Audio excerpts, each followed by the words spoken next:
Good morning. Hello. I hope everyone is having a good day.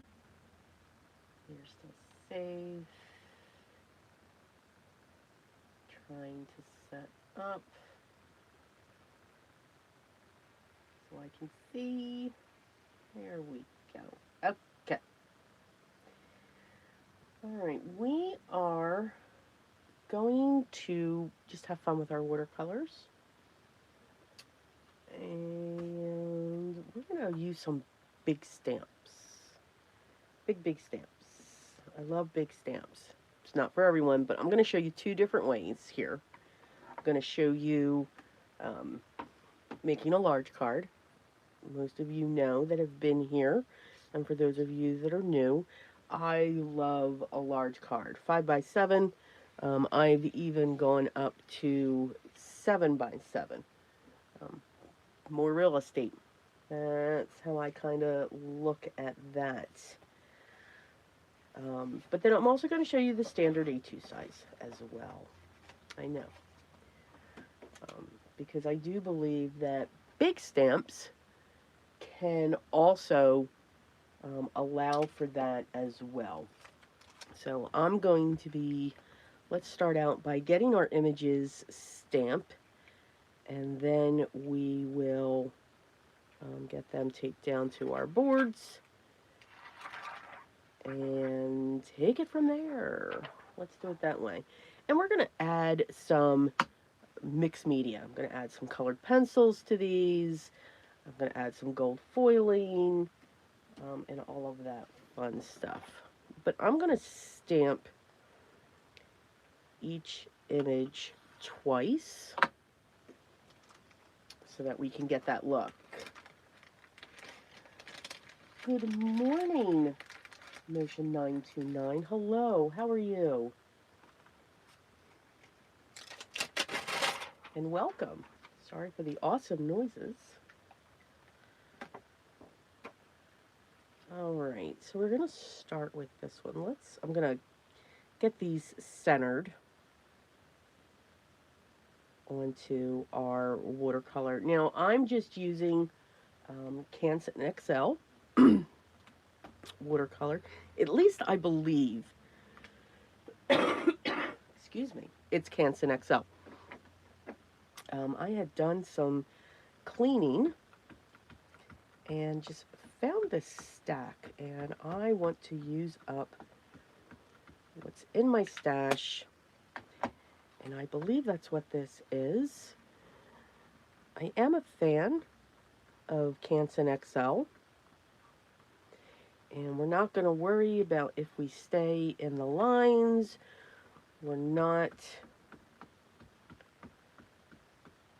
We are making a masterpiece, but we're just going to have some fun making it a mixed media style masterpiece.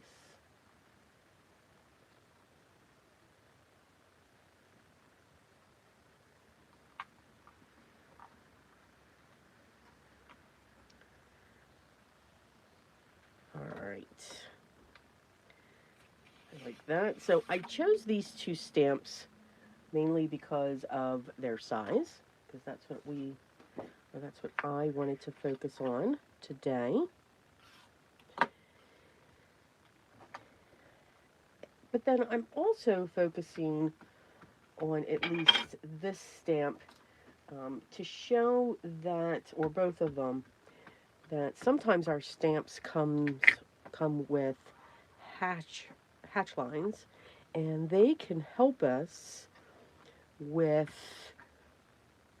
where we put our shadows, where our highlights should be. And I am using my VersaFine black ink because we will be watercoloring as well. All right, so that's that image. Let me get my cap on my ink, or else my hand will go into it because, yes, yep.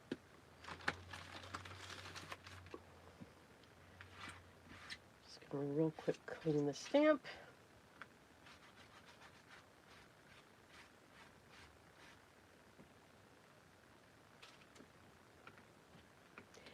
And I encourage you to go into your stash and just find that large stamp that you're just not sure what to do with. That's pretty much what I did.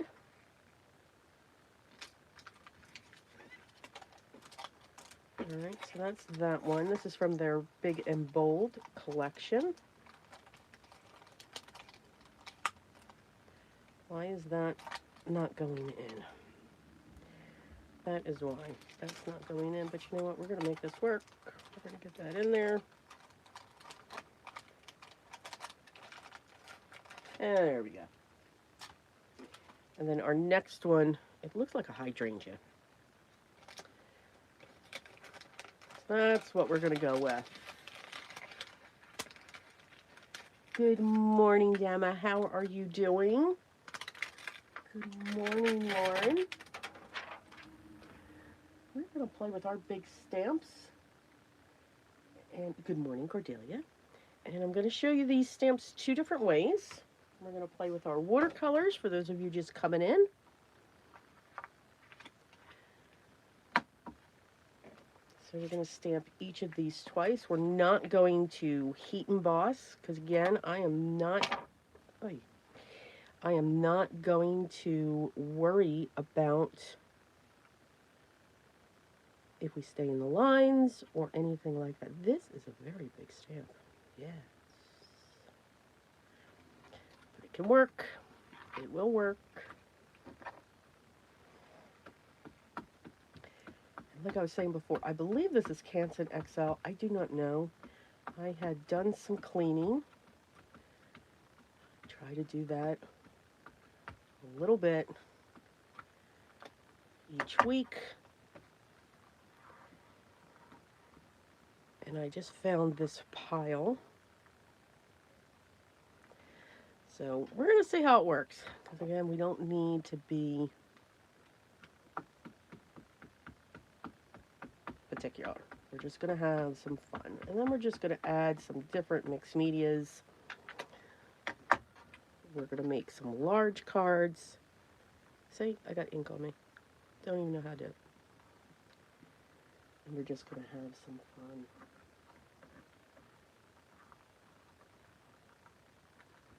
Good morning, Jock. How are you?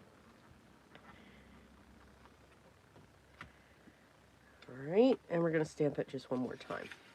Because one of the things that I want you to see, like I was saying before, is you can take a large stamp and either make that large card if you're like me and like that real estate, because you never know what you're going to add to it, how you're going to build up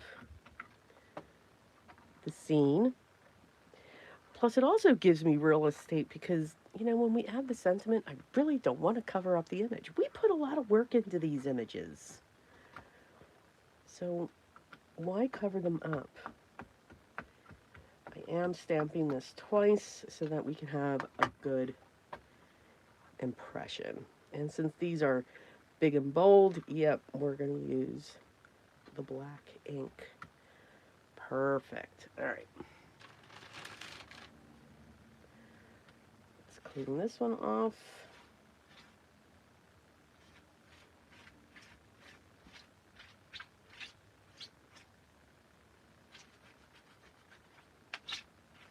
Sorry for the squeaks.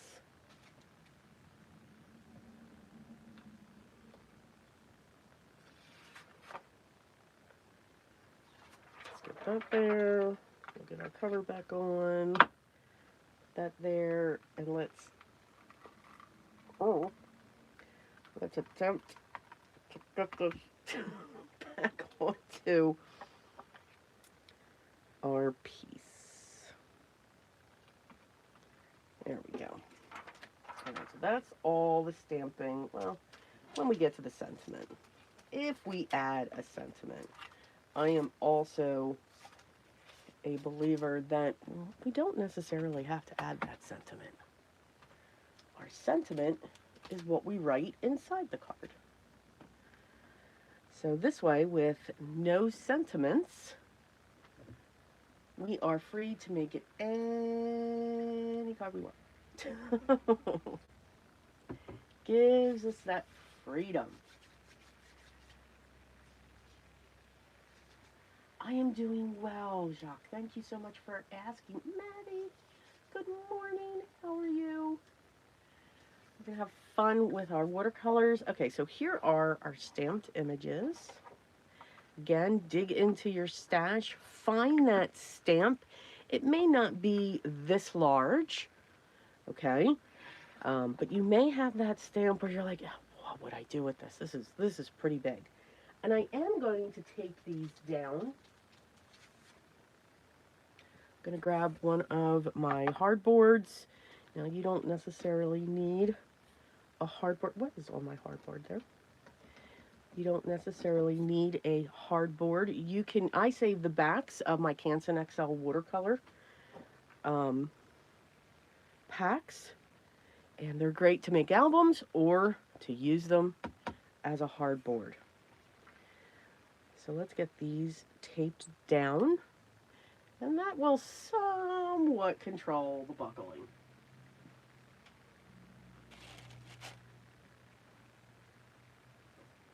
And we'll do this, and we are going to paint 4. So 2 of the roses and 2, and I think maybe that's a peony. I think that's a peony. Yep, peony. All right.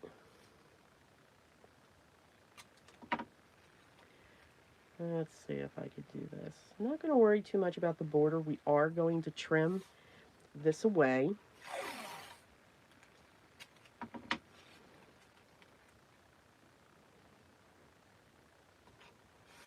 We're going to do 2 types of trimming.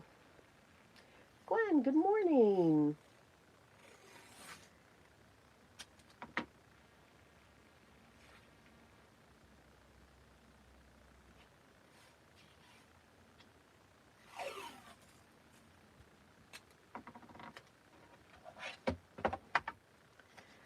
So we're going to get these all ready, get them taped up. I think I'm going to have to add 2 right down the center because I didn't put them close enough. Yes, but that's okay.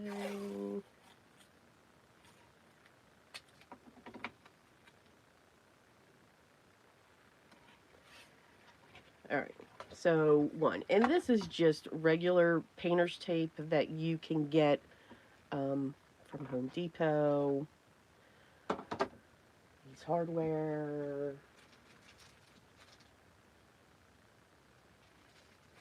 you name it.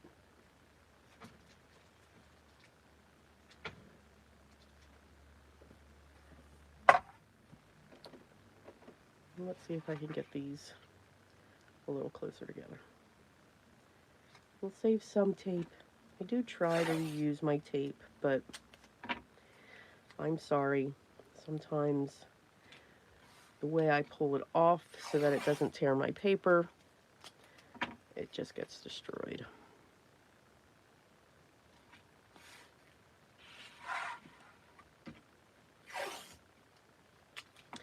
The watercolors, now you can use any watercolors.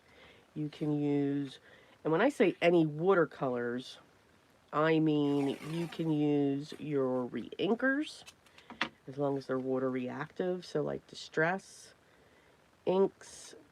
Simon says positively inks, that's not close enough. Catherine Puller. You can create your own palette that way. So those can be used as watercolors. You can use watercolor pencils, whatever you have. I'll be using my QOR watercolors. They're very vibrant. And that's kind of what I'm looking for. I'm like, kind of looking for a vibrancy, even though I do tend to tone them down the way that I mix. And as you can see, I do not clean my palette. I love my palette. I love the messiness of my palette. Because these colors can be reused. That's the beauty of watercolors. Some people do, and you know what? It's all good. Whatever it is you do, that is good. Now I'm going to move my water up here and my drink.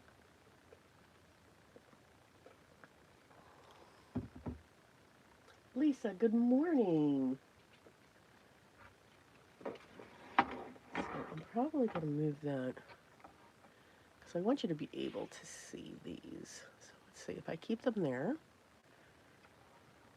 and I'll keep those there. So I also grabbed a white chalk. I have two brushes. I'm only going to use a size 10 and a size 4. I have my white jelly roll. I have a pencil because we're going to do like mixed media. So we're going to do some scribbling. And you just need a pencil for that. Nothing fancy. I'm going to have my towel off to the side so I can dab off. I've got my water, and I only have one jar of water. Usually I do have 2, but I'm lazy today. Yes. And we're just going to have some fun.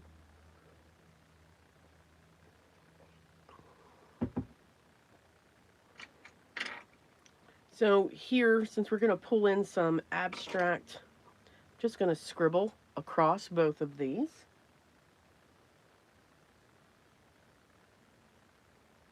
And again, just scribble.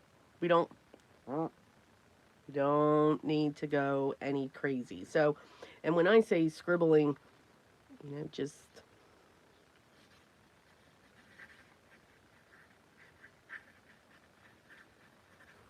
don't overthink it. Just get your graphite down.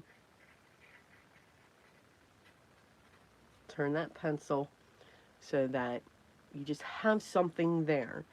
And here, this is my normal handwriting.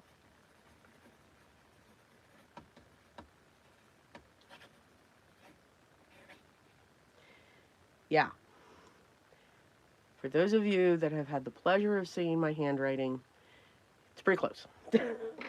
I have horrible handwriting. I don't know how anybody can read it. All right, so that's basically a first layer. All right, so I think what I want to do, I need my water. I'm going to spray my palette, get it activated. Even those other areas, get those activated as well. And I think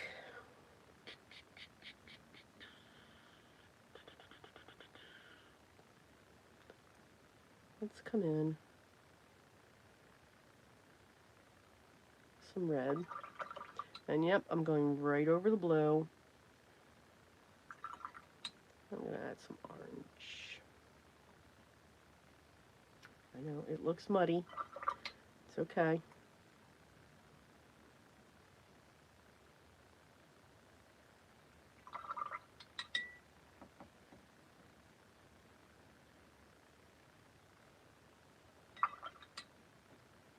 I'm going to add some white. I do like a white. Not many people do. But I think the white softens it.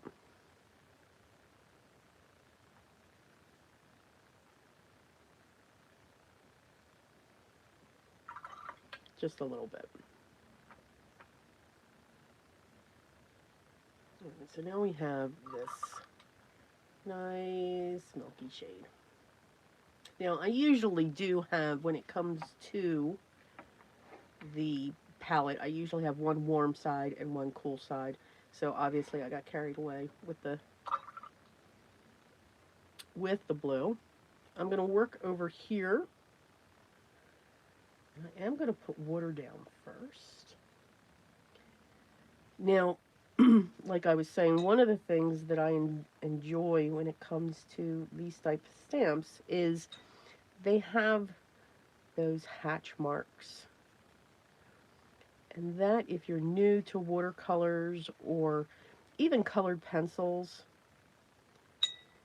it helps to show you this is where the shadow goes, this is where this goes, all that fun stuff. All right, now I'm just going to get a light shade down here.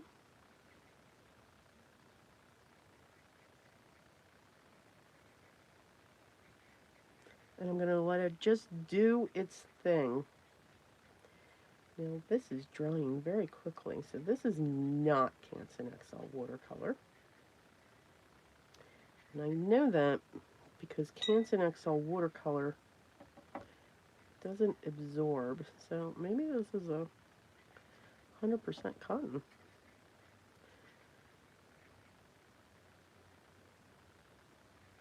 And she's really buckling. And that's okay too. So again, we're not worried about the lines. We're not worried about where this is going.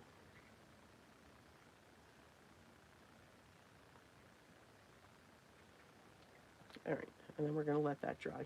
Like that was going to help.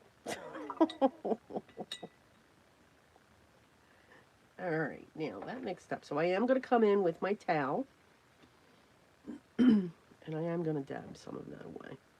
I know. I'm hearing you scream. There we go. Because this one, I really want to have a pink base. And we'll get this to transition over into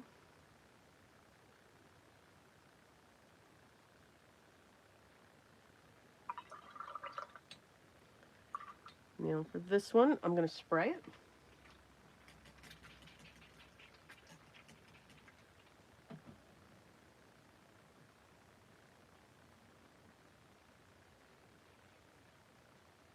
And I'm just going to move this around into those droplets.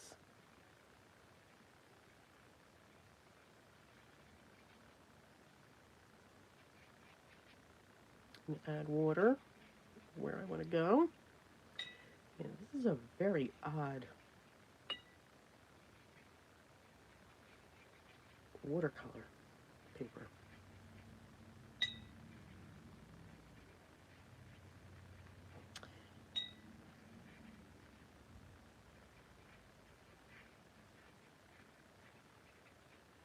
But I like what it's doing.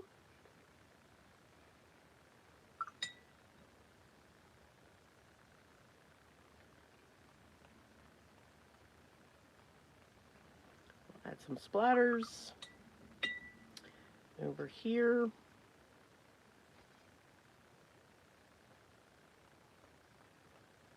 Add some of those.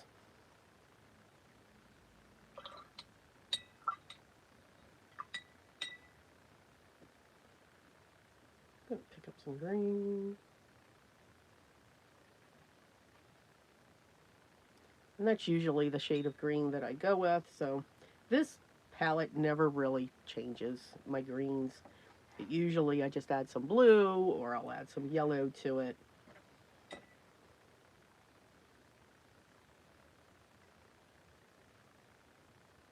going to dab some of that color off.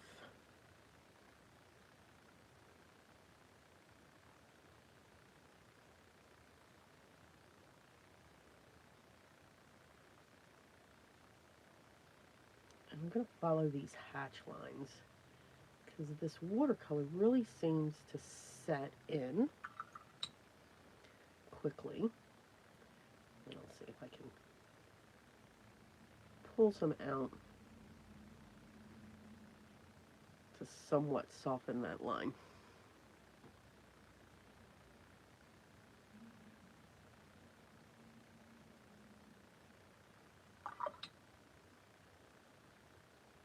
Even when I'm just getting my water,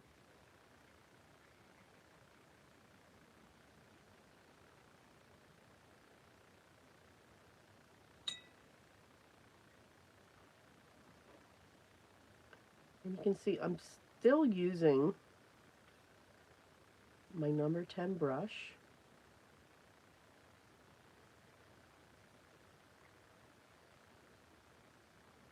And I'm just maneuvering it for the tip or for the wider areas.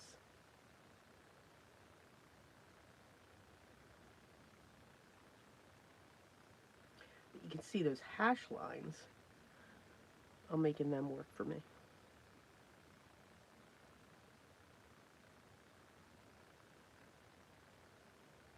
And they're helping with the shadows.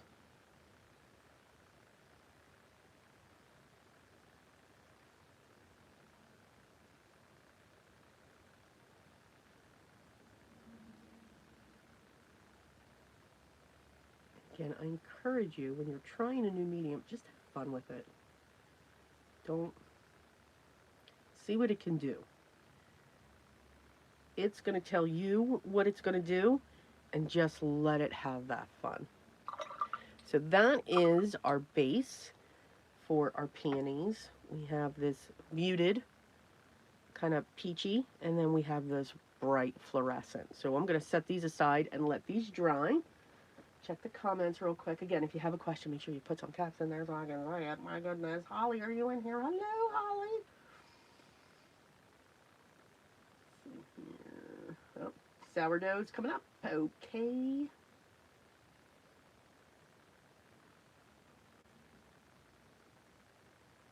Let's see. Oh, congratulations on the new home. That's awesome. All right. So let's grab the other one.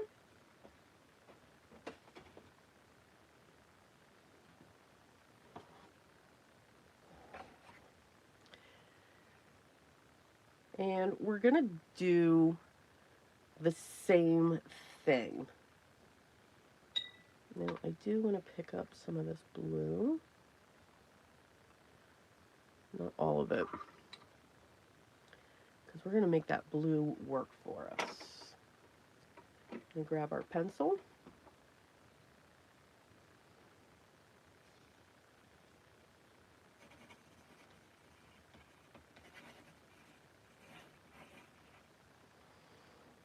And I'm going to do the same thing. And just twirl it around. And just get something down there. Nothing fancy. And again, it's just going to go down because we're going to keep adding layers to this. I want this one to be a little deeper.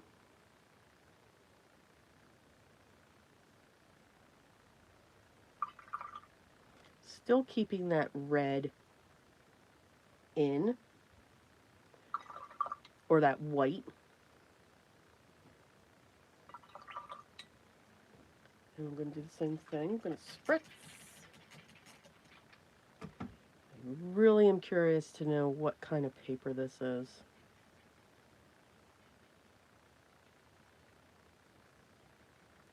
It's very odd.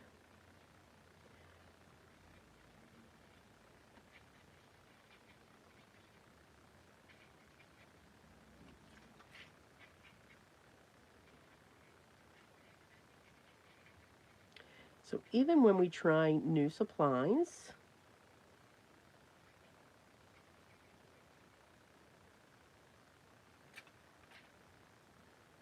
we can always have problems with it.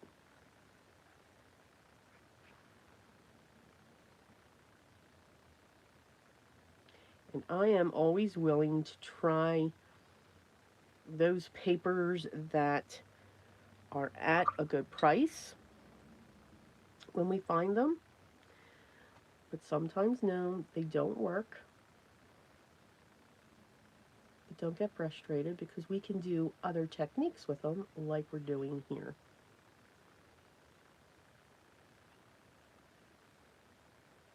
Never think it's a waste.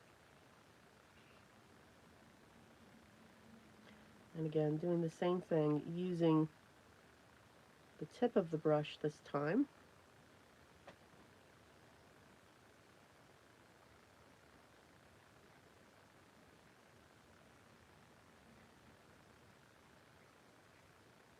get into these finer details.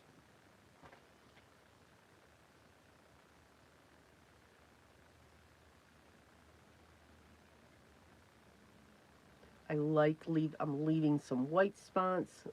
This is not your typical watercolor in any way, shape, or form. And I'm not going to worry about it if it bleeds or anything like that. And again, that's our bottom layer. And we're going to splatter again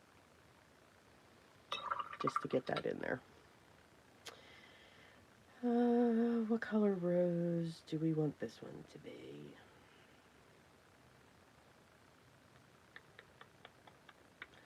Let's do a little bit of a purple. And just got all of that in. All right, so we're going to do the water bottle trick again. And we're just going to get these colors in. See if we can work faster than what the water does. Getting into this paper, it's very, very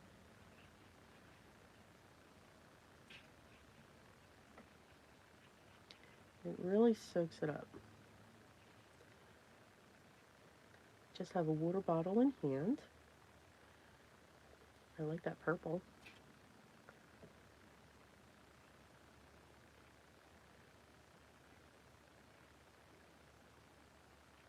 All right, now the green.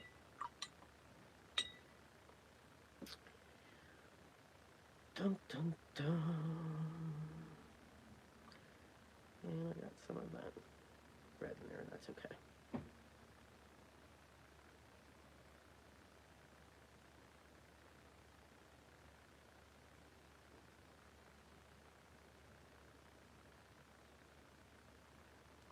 So we're kind of going scribbling. So how is everyone's week? Everyone good, safe, having fun? Did we create anything fun? I have been having fun. About to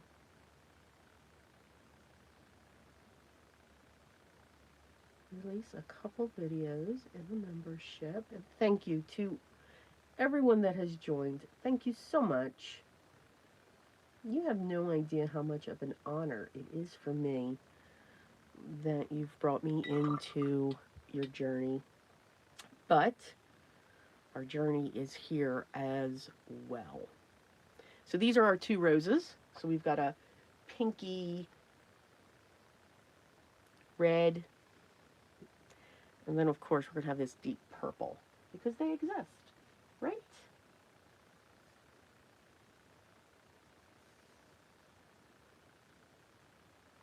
Let's see.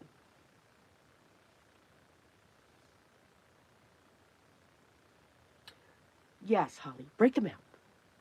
Break them out. Let's have some fun with them. No cares, no worries, just lots of fun. And know that everything you do, so again, this is mixed media, and that's all the watercoloring that we are going to do. They may come back at the end on the edges, but I don't know. I don't think so. All right, so let me set these aside, or else I'm going to make a mess with those, and get my water off the table.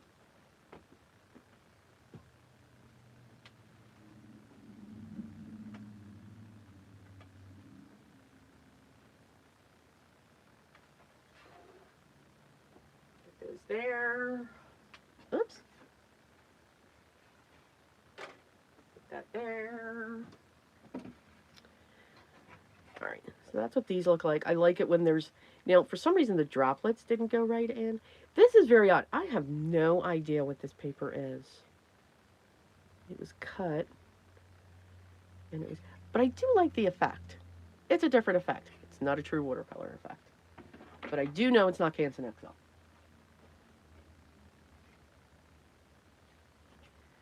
All right, and here's our peonies. As with all watercolors, they will dry back. I am going to make the obnoxious sounds.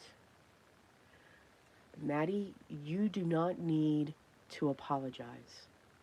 That's why I'm here. And there are other videos that are going to come out. Do not apologize. Please do not. Don't. Please. All right, I'm going to turn this on and annoy everyone.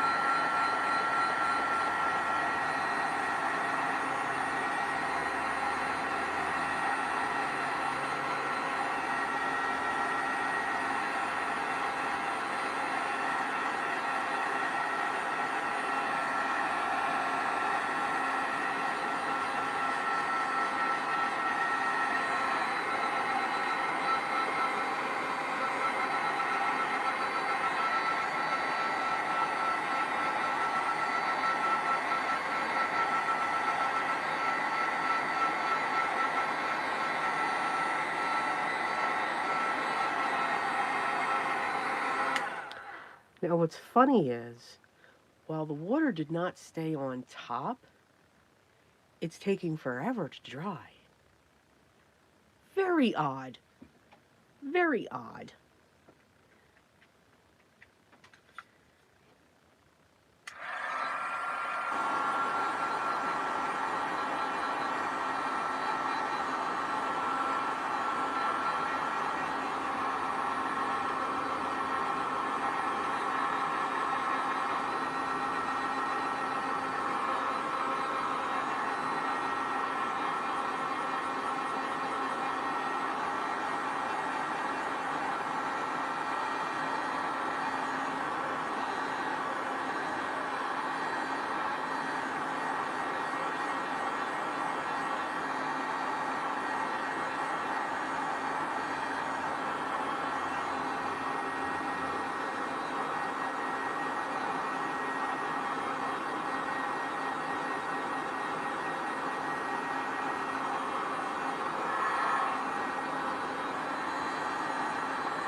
Wow. All right. So sorry. That, yeah. Now, I know it's dry. It's actually flattened back out. And that's one sign that you'll know. You'll also know you shouldn't put your hand down like this. You should go like this.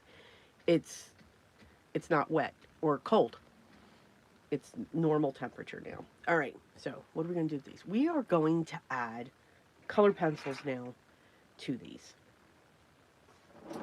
So if you're one that just has watercolors and when it comes to, adding details, you can add details with anything, with colored pencils, with watercolor markers, with alcohol markers, anything.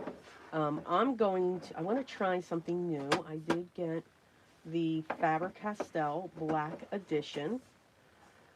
I spoiled myself. I got these last year. Yes, last year. Nope, did not buy them this year. I am on a low buy, and I'm still doing good. I'm still doing very good.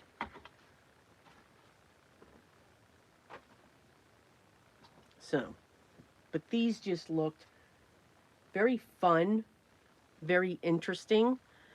We've got tooth on our paper because it's watercolor. You do want to make sure if you're using your colored pencils that this is dry. Mm-hmm. Here we go.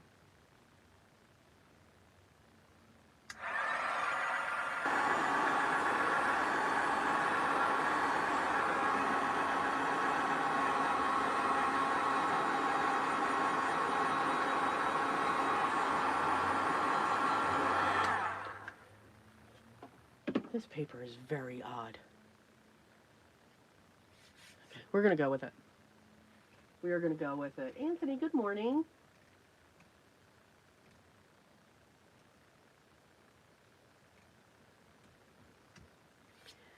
But everyone, no one is forced. I don't want anyone to feel bad or anything like that. So this is what the black edition looks like. Please, that's why I'm here. That's why we do all kinds of fun things here. We tangle. We have our releases. And all of that will continue.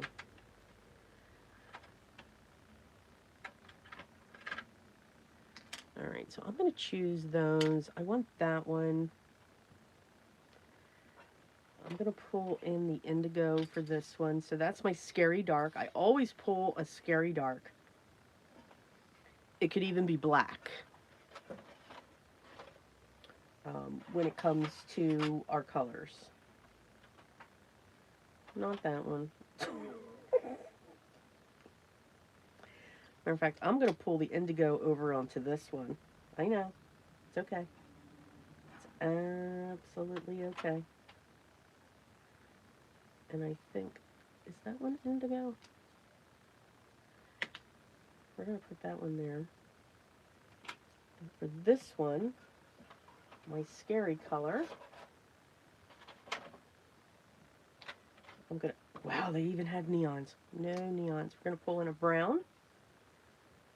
And I'm going to pull in a charcoal brown. So almost black on that one. And I'm going to pull in a burgundy on that as well. And I think I'm going to take this one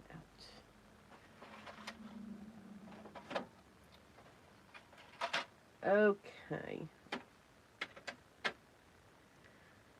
So we're going to see how these work. I've never used them before. I'm hearing they're creamy. And the person, because we always have an enabler, right? We always have that. This was Biddy. She loves these. No, these are not watercolor, Lisa. These are just regular, everyday colored pencils. Because you can mix, hence the term, mix media. So we're just going to get this first layer down like we are, or like we do. And again, it's a way that you can play with your watercolors, and you can stop here. I think these look absolutely fantastic like this. It's just a different way. It's almost cartoonish when it comes to your pieces. You don't have to have everything be watercolor. Now, you could come in with a darker shade of watercolor when it comes to these hatch lines. And that's what's great with these hatch lines, because that's what we're going to use to add our shading. We're going to follow these hatch lines. So technically, your scary dark is already in there. It's already there for you. You can just add this other color to make it shade out. All right? We're not going to get into crazy blends either. You don't have to. These pencils, most of your colored pencils, whether they're wax base or oil base, they'll blend with each other. Again, we're not creating that portrait. We're not creating that perfect landscape. We're just having fun with our supplies and see what mixes and see what has fun. All right? So I'm going to start with this one. This one I have the feeling that I know. So I picked 3. So I've got a darker shade than what we used. And I'm just going by these. I don't swatch my pencils like I do with my watercolors. I may swatch if I'm doing a fully blended colored pencil image. Then I will just quick swatch them out first. But I go by these, which I know is not a good thing because these colors are not perfectly matched. But I have a color that's close to that. I have a darker shade of it. And then I also have the indigo. And that's what's going to be the scary, scary one. All right. So I always start with my lightest. I always have a light, a medium, and a dark when I work with colored pencils. I sometimes will go to 4 or 5 shades as well. 4 or 5 shades is coming in if I'm just doing colored pencils on here. So I'm going to follow these lines and I'm just going to scribble. I'm scribbling. I'm scribbling this color right into where those hatch lines are. And just going along the edge and just filling in. I will say these feel very nice, and I always don't go too hard. You want to go light so that you can add your layers.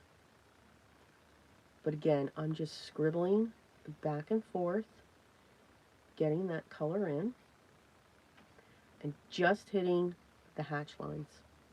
That's all I'm focusing on.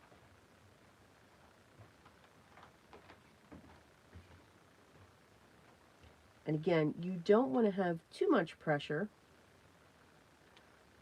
when you use your colored pencils. Colored pencils are made to layer, and if you apply too much pressure right off the bat and fill in that tooth, that's what's grabbing the pigment, you won't be able to add any more colors. So you want to have a light pressure so that we can add more colors on top. You can see I'm not doing anything fancy. No fancy strokes. Just going right over those areas.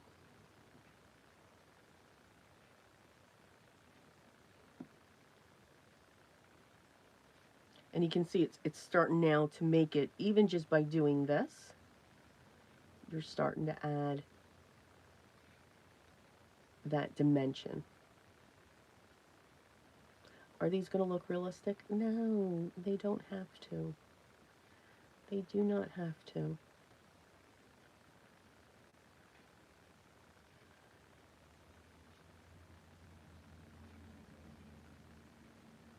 Again, just scribbling.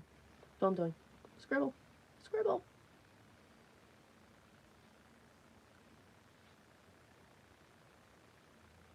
And if I didn't hit all of them, it's okay.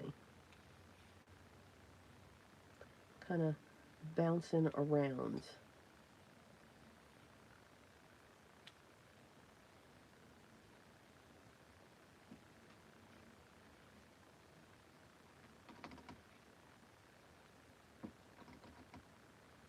All right, so now we have our first color down. Now I'm going to go to my medium, and I'm going to do the same thing. But I'm not going to go as tall or as high. I'm going to stay closer to that line. And again, I'm just scribbling. Staying closer to that base and not covering up what we just put down there. Again, this is a mixed media technique. So in an area like here, I'm going into the center.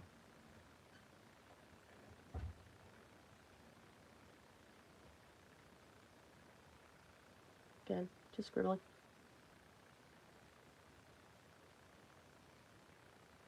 You can see I'm not coming out as far.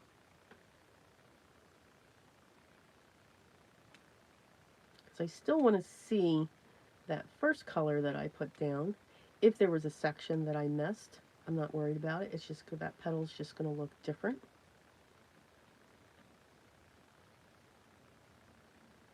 I'm just staying close to that line.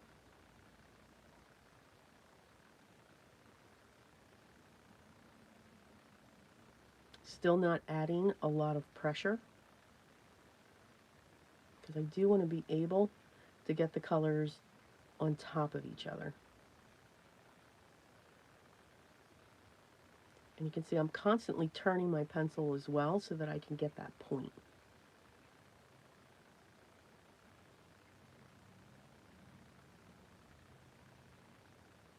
Now you can see that added another layer of depth.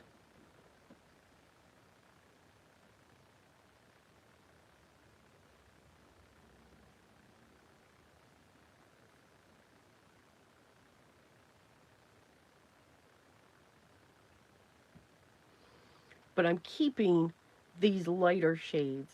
I'm loving the lighter of it. So now I'm going to come in with this scary one. Yeah. And now we're going to focus in on each of those lines. And here's where I'm going to add some pressure. But I'm staying close to each of the base of these lines. I'm not coming back out except for little squiggles. It's a technical term. And every once in a while I might go into the center of the petal. But it's almost like I'm redefining that line. So this one's just going to have a very small one.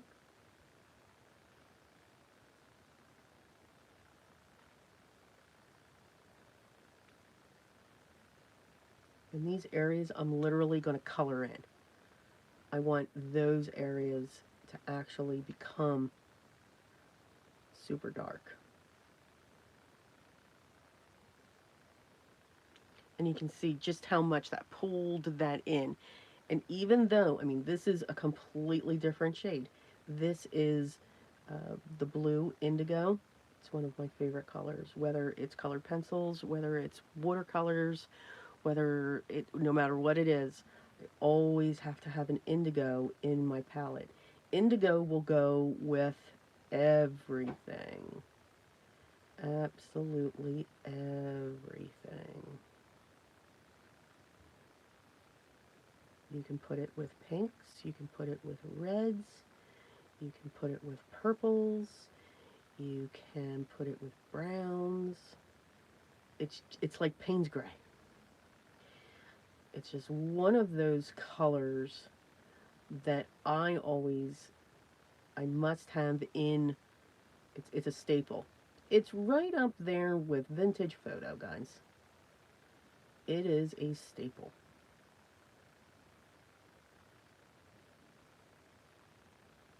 And again, I'm just staying really close to that line.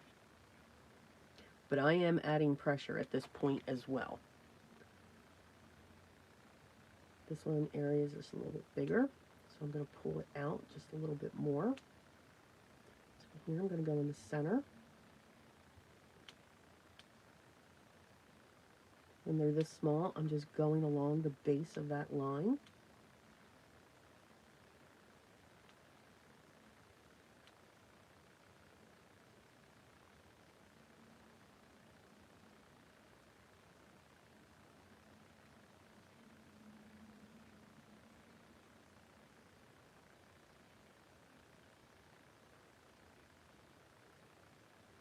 You can see as those hatch lines get smaller, I stop going back and forth. So here I'm going to go back and forth.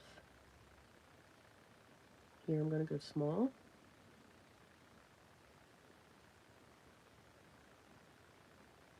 But these hatch lines will help you. They they tell you, okay, this is where the shadow, or where we envisioned that shadow to be.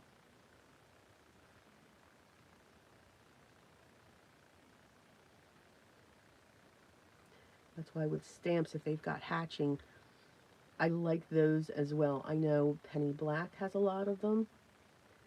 Um,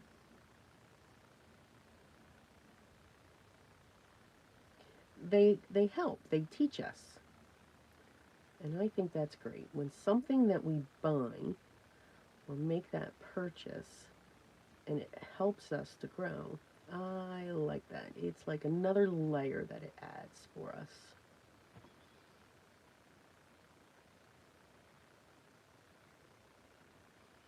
But when you're using like this dark, you want to make sure you're going up to that line. And then that's going to accent that line. You don't have to worry about the other ones going up because this is going to fill it in.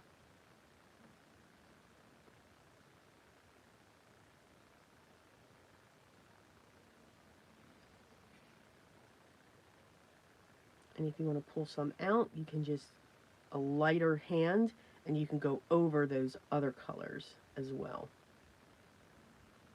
to just pull it up, just to add that shade coming up through.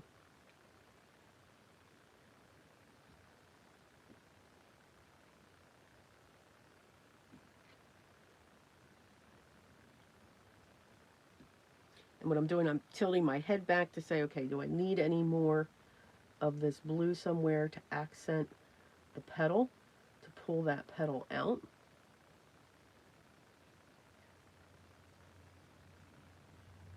And if I'm seeing any white in between these petals, that's where I'm coming in with this darkest of darks to get rid of it.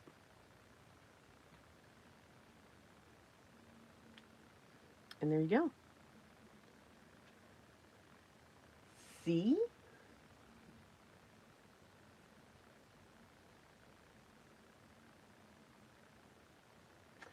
I know, Maddie, it is. Maybe that's what I like about it, being fugitive. But I do love my indigo.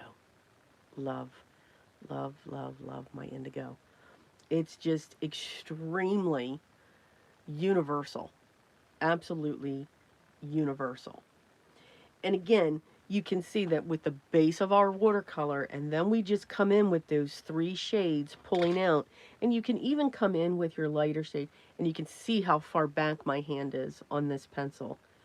When I'm just going back and forth, I am putting an ever so light shade on that petal, and I'm going over everything. I'm not, it's just this, the lightest touch just to pull it out, just to add that color, letting the tooth grab it, and I'm okay if that white comes through off the tooth if I wanted to darken any of these other areas up, but not too many. And we can do the same thing with the green. Now the green, we painted that a little bit differently, so we can just come in right away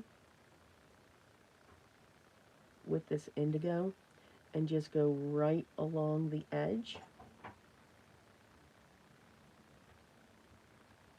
of these veins and that stamp line.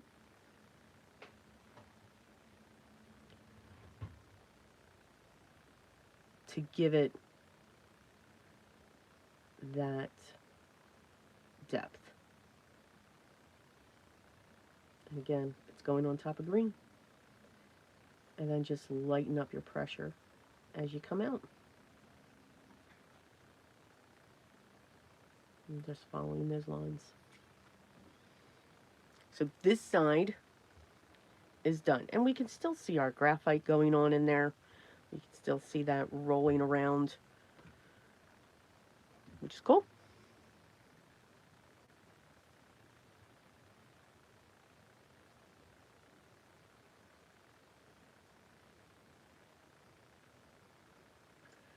Maddie, Prismacolors are my favorite. They are still my go-to colored pencils. They're the ones that I grab for. They're the ones that I always grab for first. Um, Now, colored pencils are my medium of choice for coloring, even though I do love to play with my watercolors. But I think Prismacolors are the best. And I know Prismacolors have been, I'm going to keep my indigo out. I know Prismacolors, um, a lot of people have been talking about them, saying how they've changed the barrels, the core breaks. I have yet to experience that. And there's certain colors that I use a lot, all the time. So I'm replacing them because they are available open stock, and I am not experiencing that yet. Now, if you drop a colored pencil, yeah, it's the core. You have a chance for that core to break. Absolutely.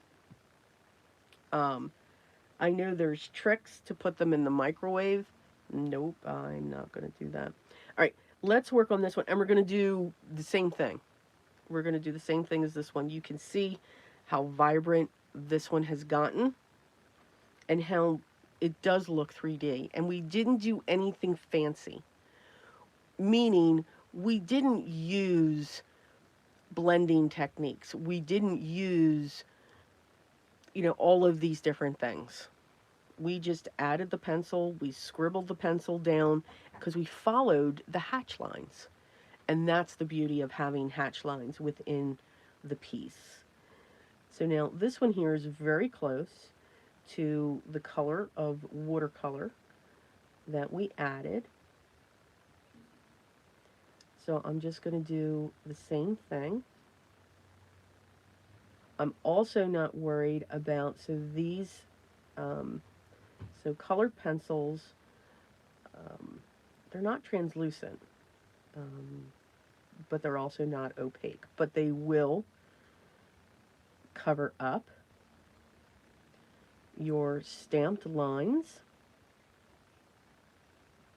um, but we are not going to restamp these. So I'm going to get this first color down just as we did. I'm going just a little bit beyond the hatch lines.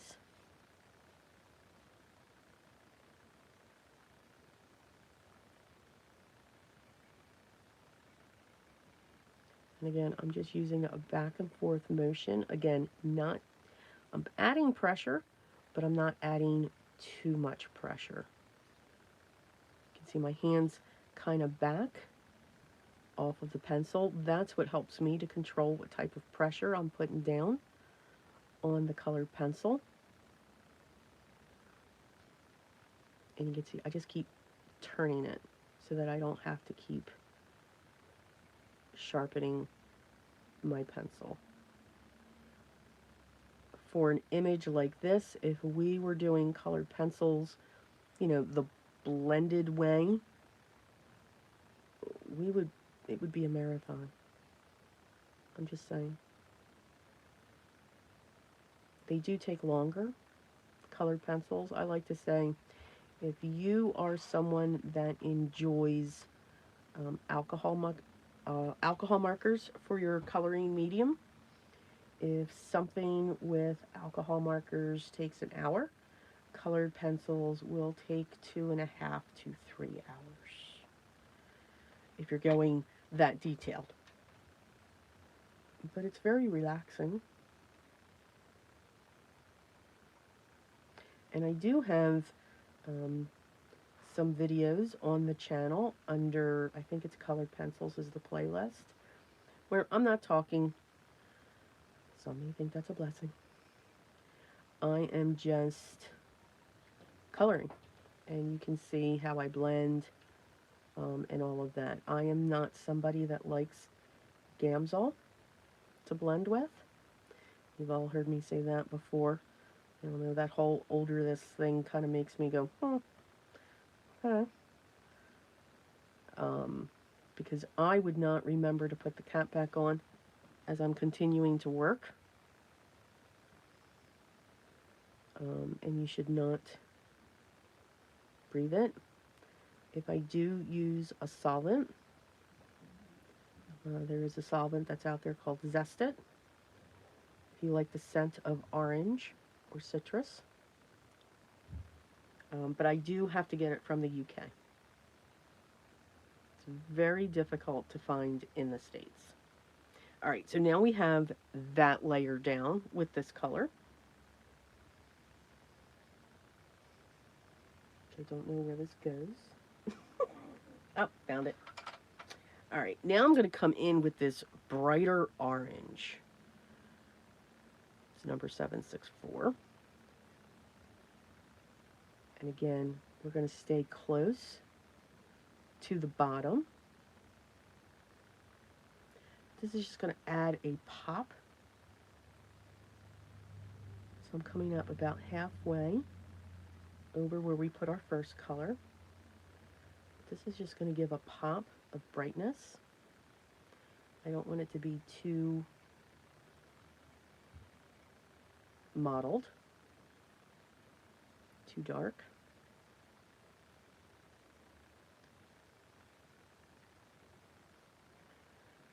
So yeah, usually if I'm blending, I use the pencils to blend, or the Prismacolor colorless blender. I think it is the best pencil. And then the second best pencil from Prismacolor is their white. I like their white. So yeah, Maddie, your Prismacolors, they are the star. In my opinion, they are a star. I think they are just wonderful pencils. They're creamy, they're soft,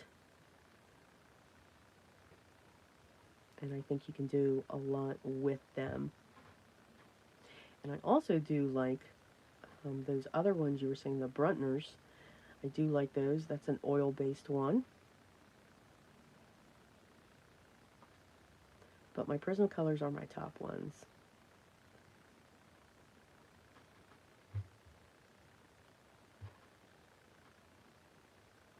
Alright, so you can see this just added just a brighter shade of the orange to pull them up just a little bit. Kalinda, good morning.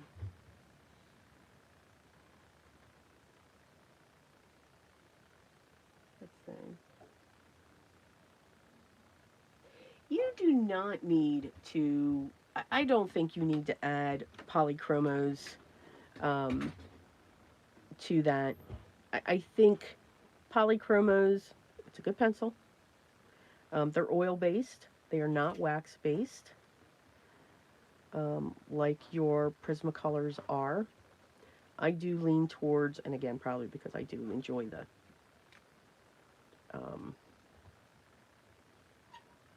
my Prismacolors. I do enjoy a wax base. I think it's creamier than an oil base, which I know sounds weird, but I do. I think it works. All right, we are done with this shade, and I'm going to remove the dark brown, and I'm going to go in with the blue. Yep, right in here.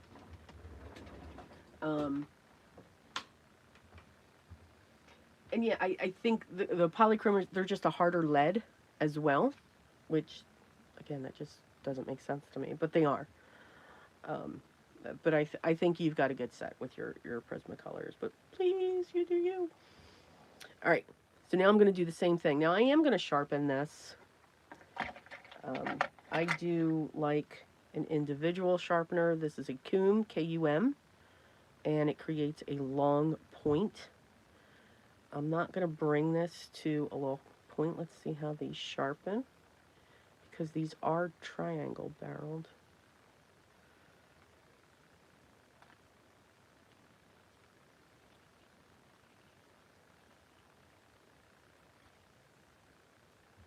But I'm not going to bring it too much to a point because I'm just going to end up breaking it off. And we're going to stop there. And I just keep this bowl and dump it out whenever. Flo, good morning. Are we staying out of trouble, Flo?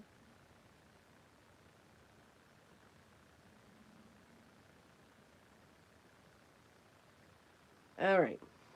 So now we're going to do the same thing over here.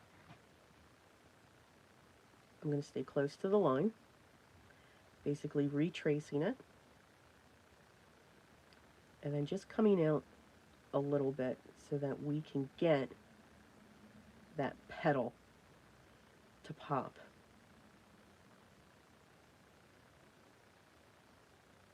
And get rid of that white in between the petal. When I go up into the petal, I'm using a lighter hand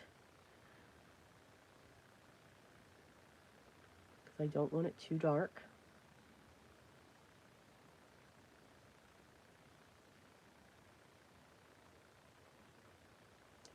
But we're just adding this darker shade, and you can see the blue is just going into this, the indigo. Now, if you've got a different shade of blue, that's fine. You can use a dark gray, you can use a black. Do not be scared. Now, over here, I'm going to use a lighter hand just to accent it.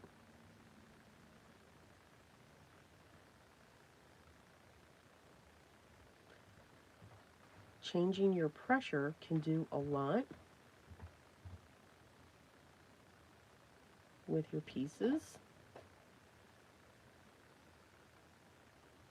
And that's what we're doing here. We're just changing our pressure back and forth.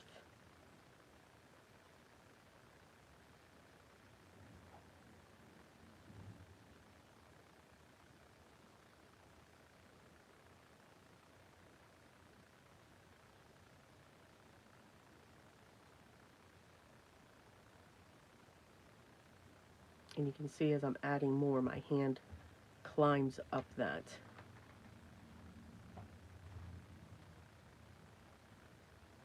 And when I want a lighter pressure, I'm pulling back.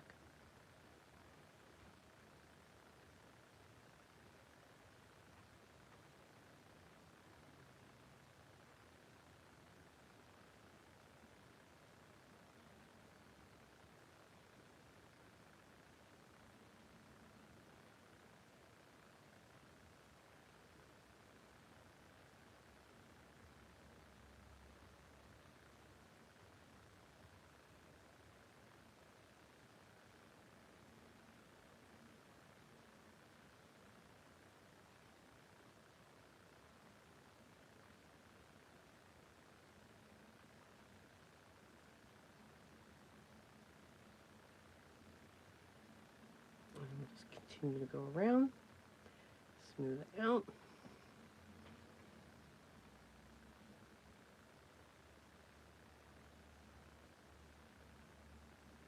Just going to keep on going back and forth on this one. This one just needs to be blended out just a little bit.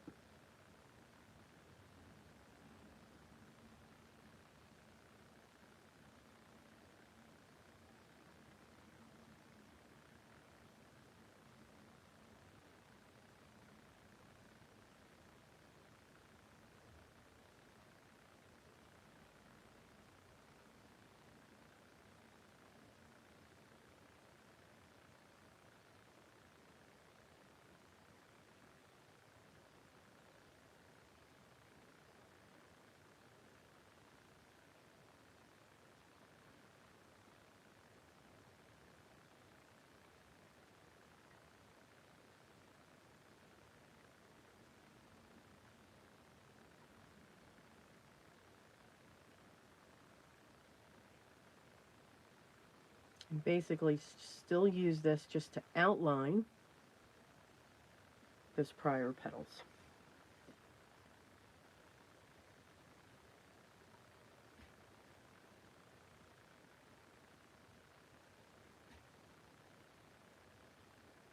And there you go.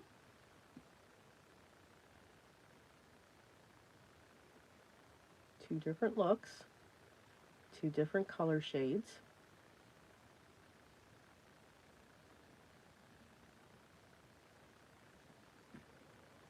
But we still have that dimension. Biddy, good morning.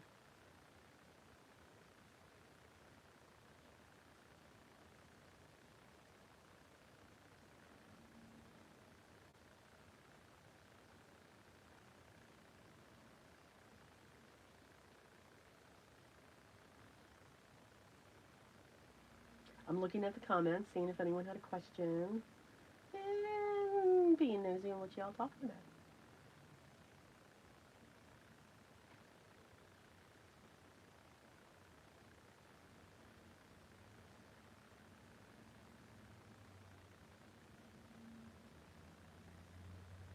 All right, so we're going to set these aside now, and we're going to work on our other ones. See? Large stamp. I mean, you can see just how large it is. I mean, here's my hand. So this is it's a big, big stamp. So again, 4 cards. Where's the other one? Let's see if this one, oh my goodness.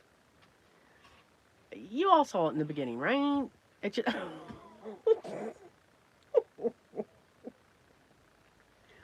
all right, I'm going to have to do the obnoxious noise again. This is just amazing, this paper. I do not know what this paper is.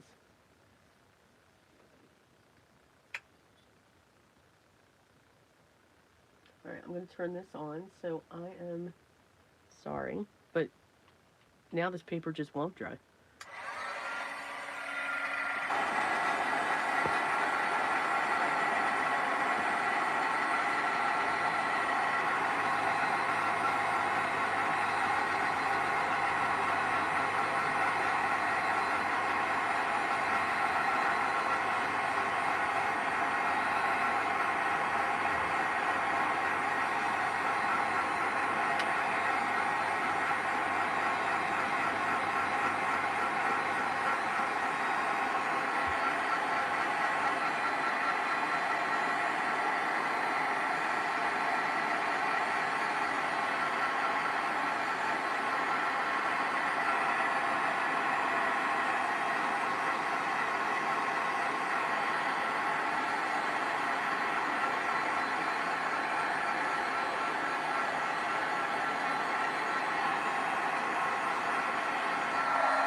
Okay. I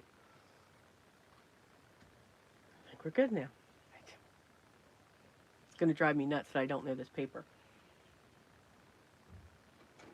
The only thing I didn't do on these, let me real quick bring these back. I'm going to need that blue. I want to do the stems and the leaves.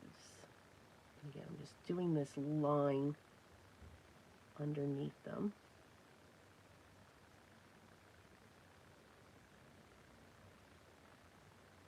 I think the green is good the way that it is. So just working with those hatch lines.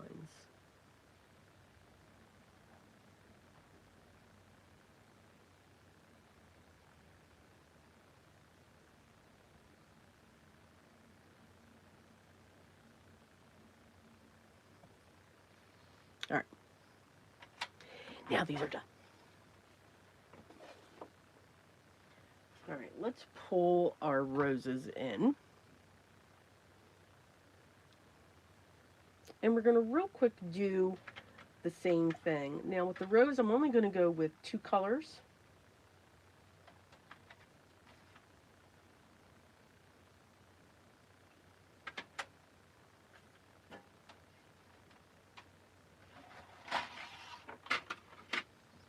I'm going to go in with this very dark, just right off the bat.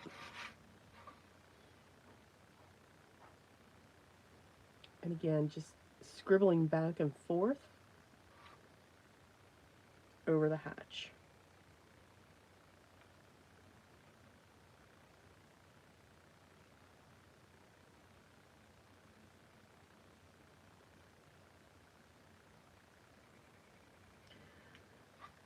And when you just focus in on the hatch, you're going to get this. For these, we're going to give it just a different look. Again, not going for realistic, but working with that hatch line to almost give it a cartoonish look, I guess. I'm not sure what this is called. So you can see how these lines are just defined.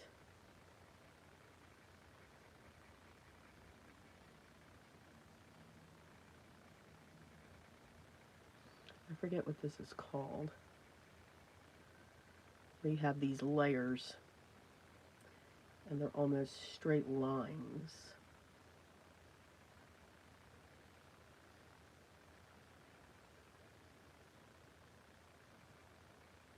Now, and here I am adding a medium amount of pressure because I am going to be coming over this with one of those super darks.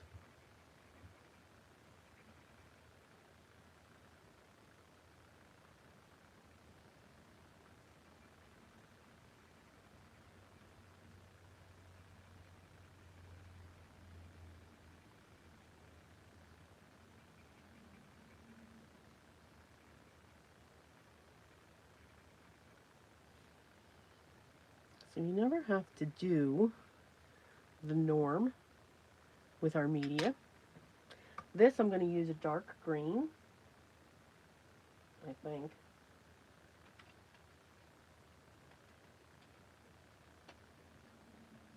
At least I'm hoping this is a dark green. Yeah. And we're going to do the same thing. So again, giving it a cartoon type feel.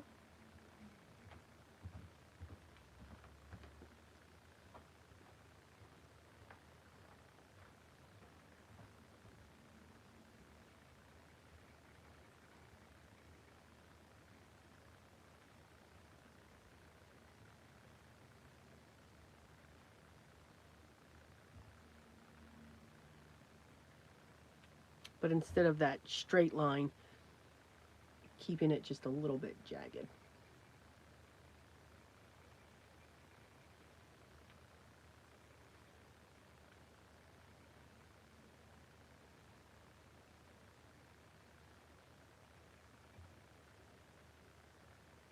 And where there's no hatches, I'm still going to come in with that color.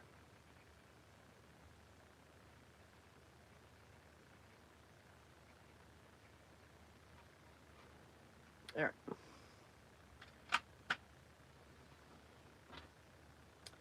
Now I'm going to come in. Yep, you guessed it. With that blue. This one we're going to use something different. And this I'm just going to go right along this edge.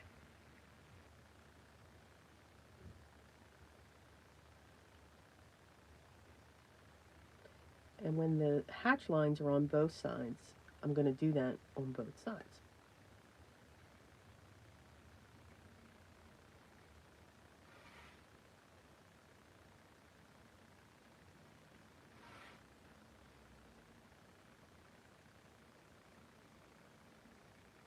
And I'm adding a lot of pressure here. You don't want to add so much that you break your pencil.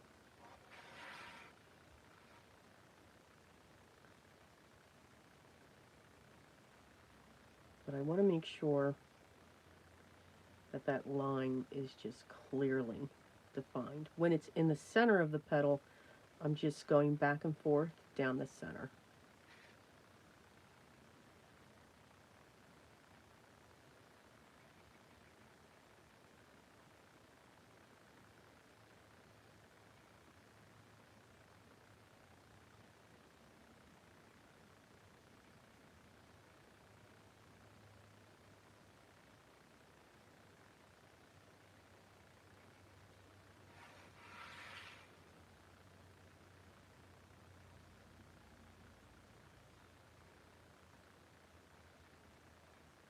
So it's just a different way now to get your color down and to have that deep dimension.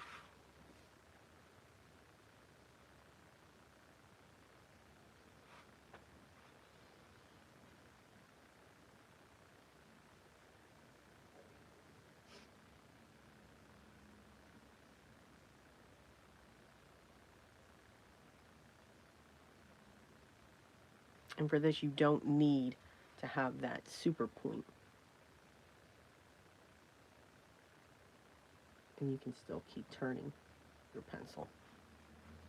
So that's another look right there. And you can still see the petals coming up and giving it some dimension, some 3D look without spending all of that time to get that blend. Again, it's just um, a different way to get that 3D look.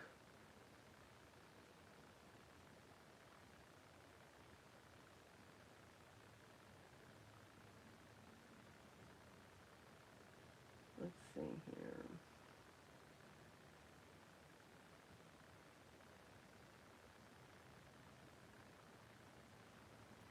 All right.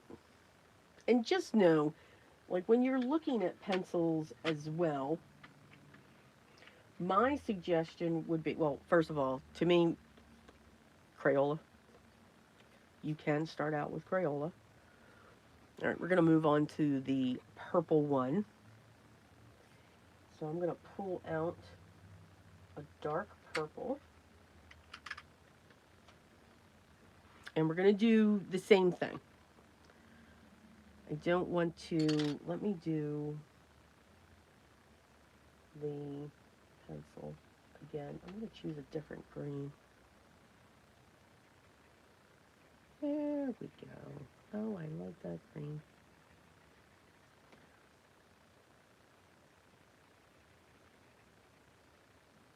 Because that would not look good with that. At least that's what my eyeball's telling me.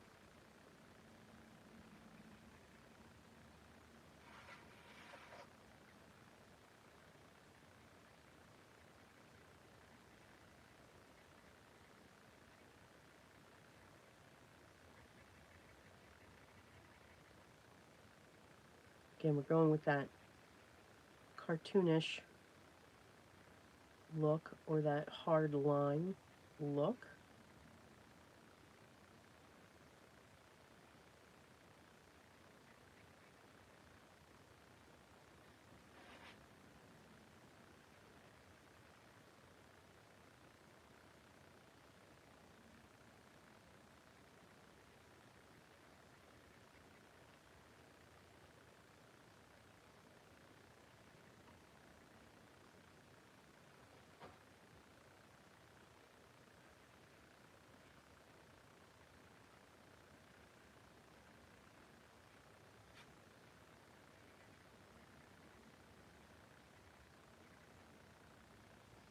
All right.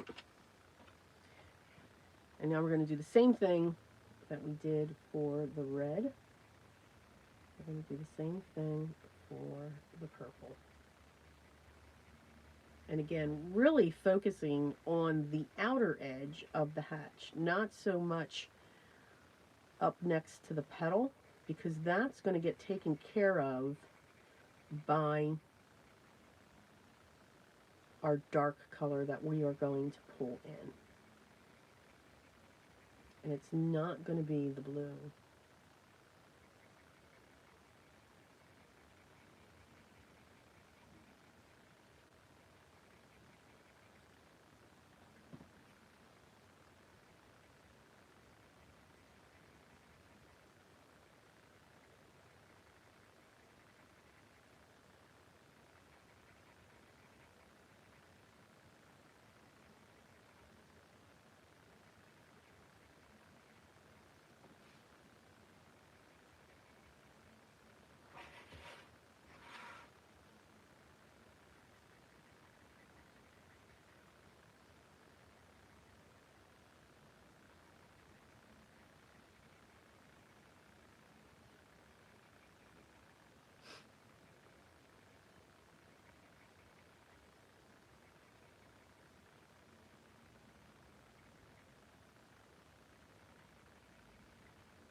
And I am moving my pencil in the direction the hatching is going. All right, so now that we've got our purple down,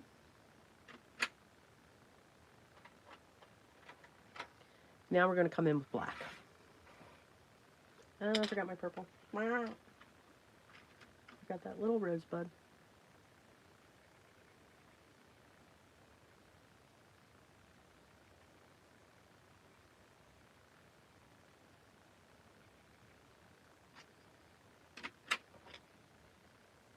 And that black is just going to go along the stamp line.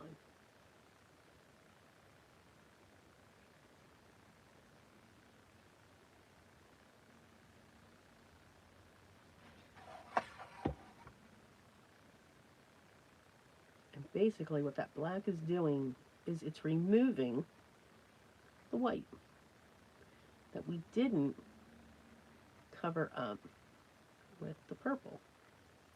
And if I have to feather it out, then I'll come in with a lighter hand along that edge.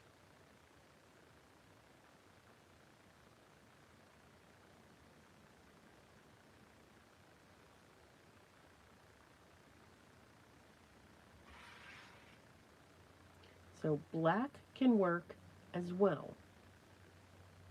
Do not, I'm just going to come not as heavy, right up the center. So don't be afraid to pull in the black. It can really do a lot.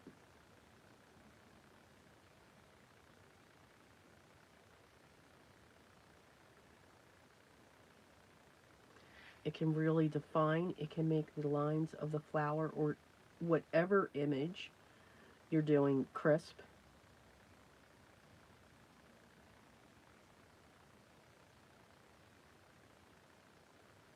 And just pull it right out.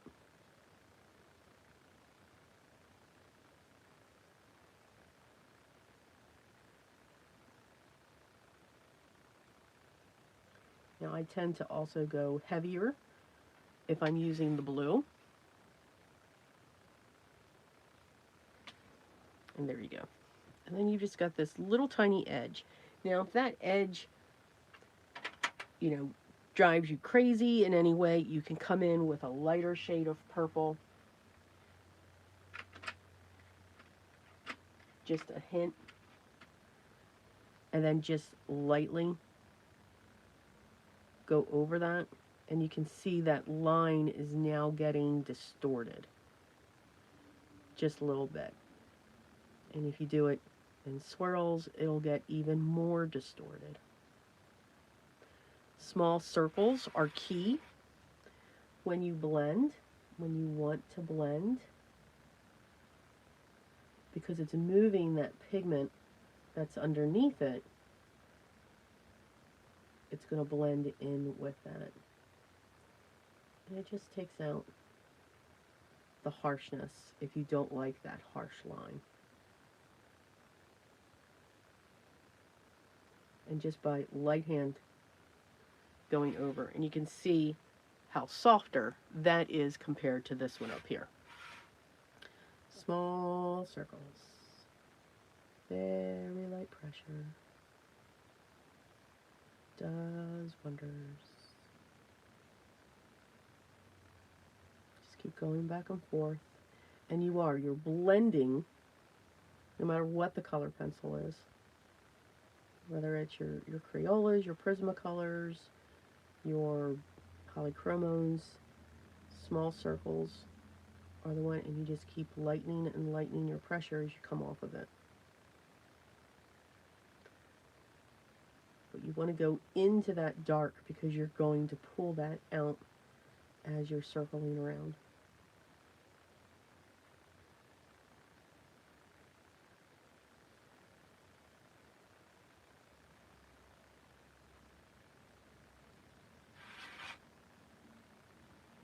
And you can see I'm turning my piece. My hand just stays with what's comfortable. That's another thing, to have your piece taped down, whether it's on a hardboard, whether it's on a piece of cardboard.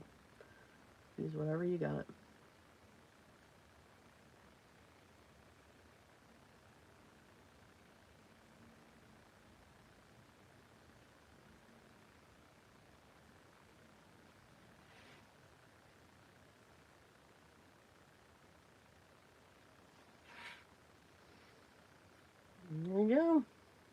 That's how you can soften those lines.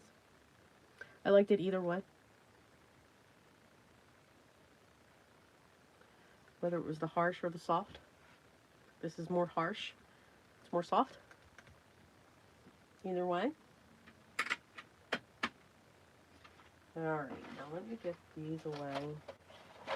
Because I do not know if they are going to stay in this metal tin. Yeah, no. I don't know. I love the tin, but I don't know. The tin holds me back. Alright, so now we have this. Now, what else could we add?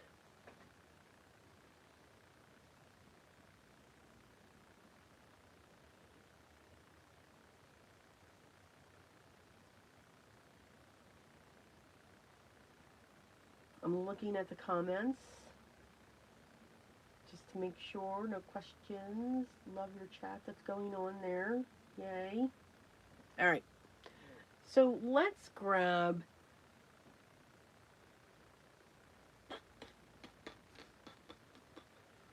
I want to add something else. You like how I did that? Something else.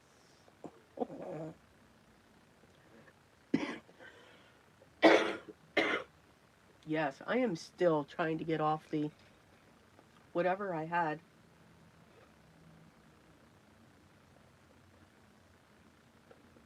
I want to add something gray. Let's add a stencil. I know you heard me say that right. A stencil.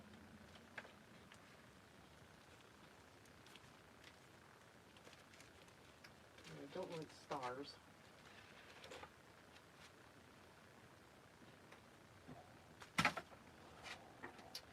Let's see.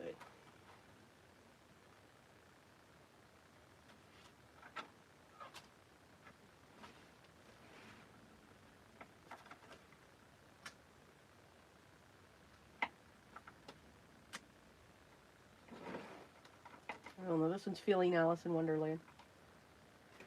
Sorry, guys. I don't mean to cough like that.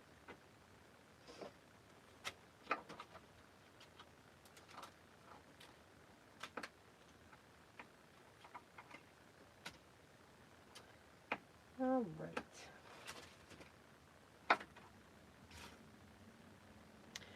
And I do want to use some gray. Just a hint. Just a hint.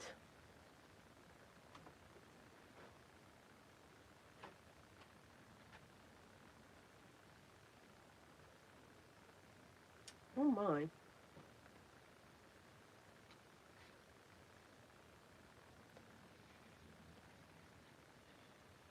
Okay. That's very odd. Don't know why I did that. Alright, so we've got a cool-ish tone with both. I don't want that one though. Oh. Alright, maybe I do.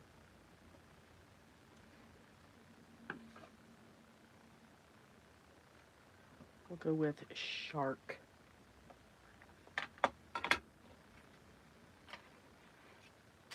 I'm going to keep it on my board. Just. I need a scratch piece of paper.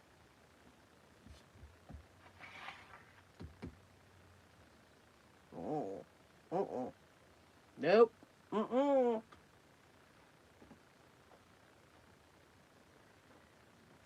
this I will test first.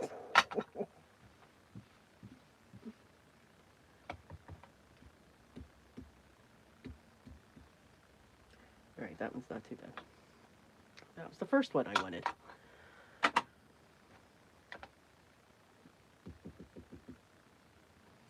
And I just want a light hint.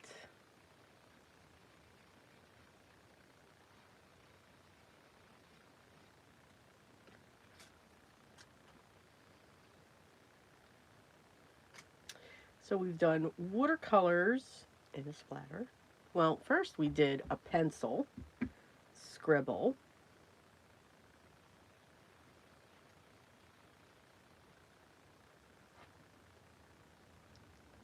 And we did our stamping. Then we did our watercolors. Then we did a splatter.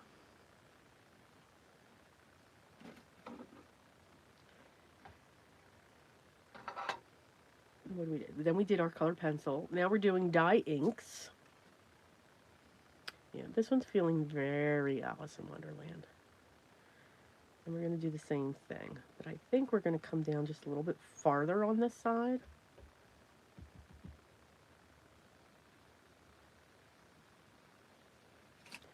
And again, I know we're going to be cutting some of this away.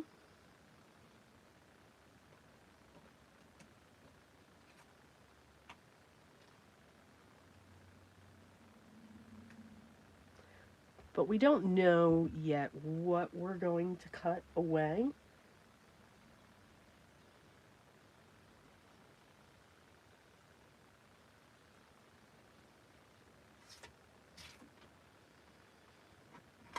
All right, so now we got that.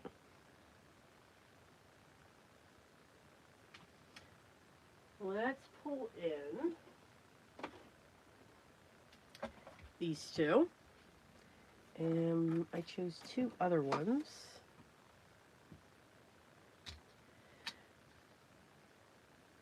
So we're going to go fleur-de-lis as I shake the camera, so sorry.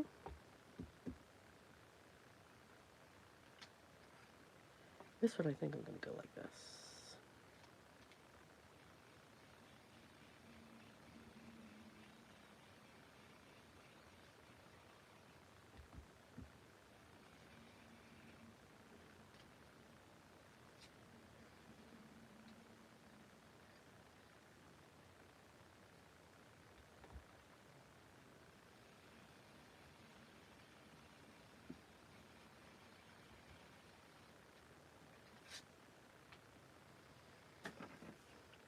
We got bricks for that one.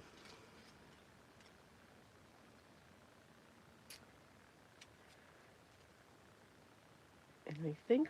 Well,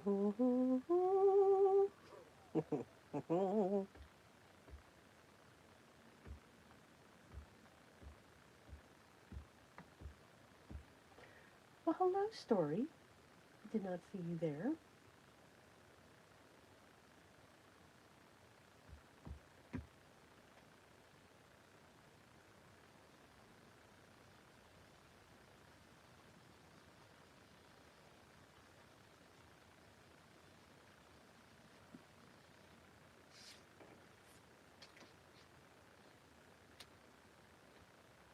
And I'm okay if the stencil is actually going up over the floral.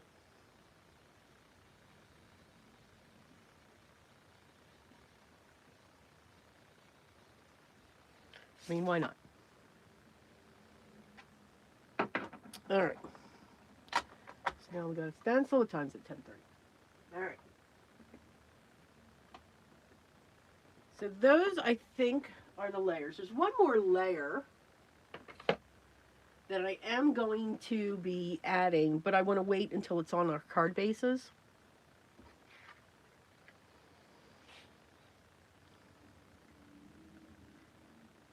No, I need one more time. You know what's coming in, right? This side. No. Yes, no.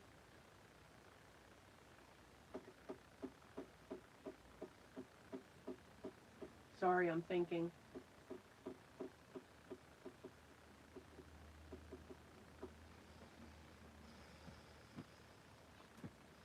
Yeah.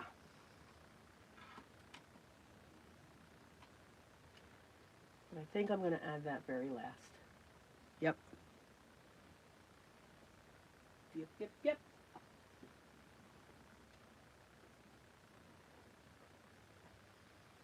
And I can't find it.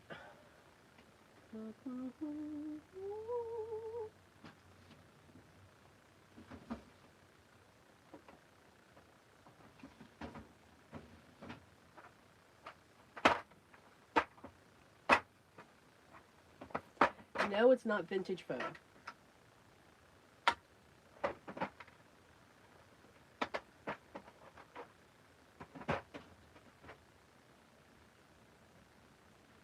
All right, we're going to hold that there.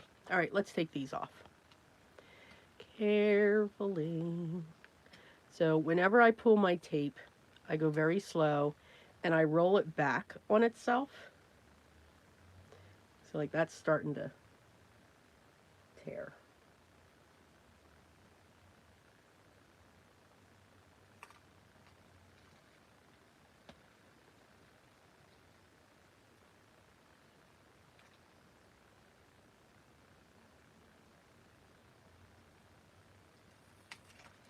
Well, that was like watching paint dry.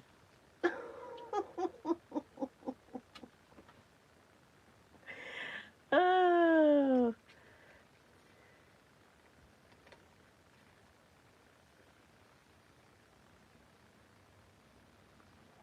So whatever this paper is, I don't even know. Hold on, I'm going to turn this on.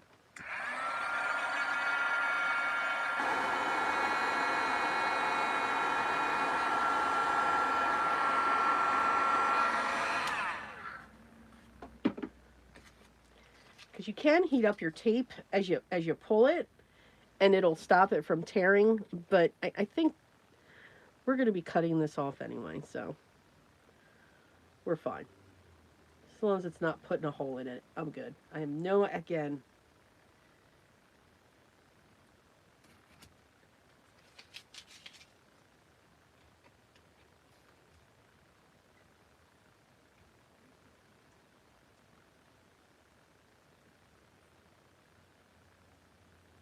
and it's just pulling it from the edge.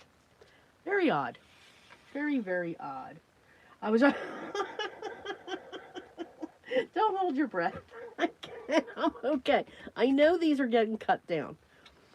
And there's a large area that's going to get cut down.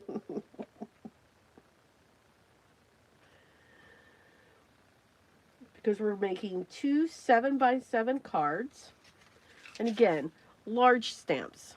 So a couple things that I showed you. You know, we've got large stamps. I mean, these are, if you are not a large stamp person, I get it. But you may have that one large stamp in your stash. You know, maybe it's not this large, but you're like, I don't know what to do with this. It's taking up too much space. It's this, it's that. Very possible. Very, very possible. And again, there's 2 ways that you can go with that. I really like the stencil backgrounds on these, though. These are going to hurt to cut into. I'm just saying. But you can still use large stamps or those larger size that you've got. You just don't know what to do with them. And use them on a standard A2 size card. So we're going to make 2 standard A2 size cards as well.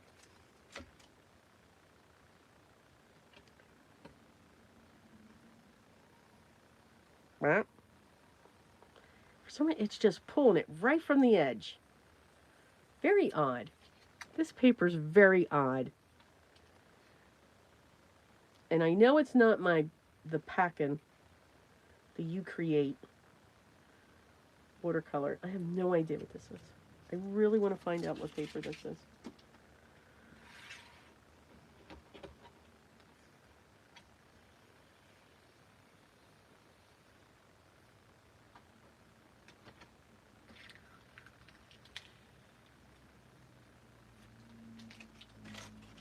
So, yeah, guys, I'm sorry. I try to save my tape. But, and I will reuse my tape I mean, I've got tape hanging from my table at times, but this I just can't save.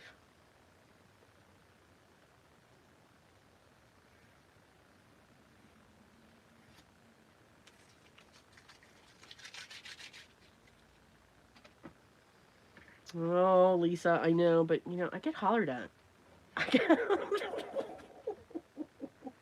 I get hollered at a lot. You're wasting tape. I'm sorry. All right. So these are our panels. All right. And again, these panels measure 6 by 8 and just under a quarter. All right. So that's what these, excuse me, measure. Now, these would make great journal fronts. These would also make great if you're doing like a big canvas to collage, put this down and then collage around it. So that's, and those are two other things that you can use those larger size stamps for. There's a purpose for them. Absolutely.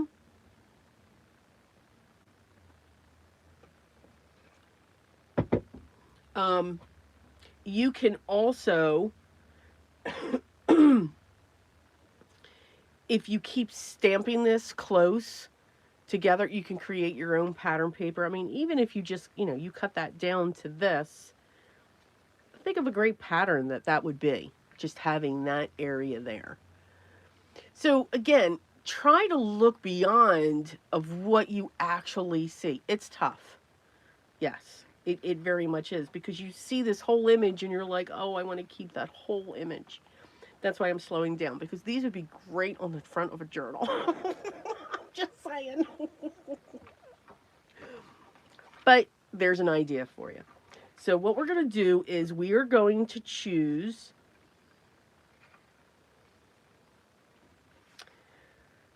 So I'm going to choose this one for my 7 by 7, and I'm going to choose this one for my standard A2.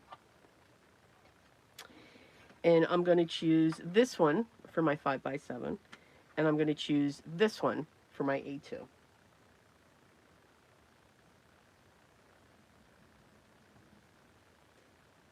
LaFrance, good morning. Hello. And yeah, you can.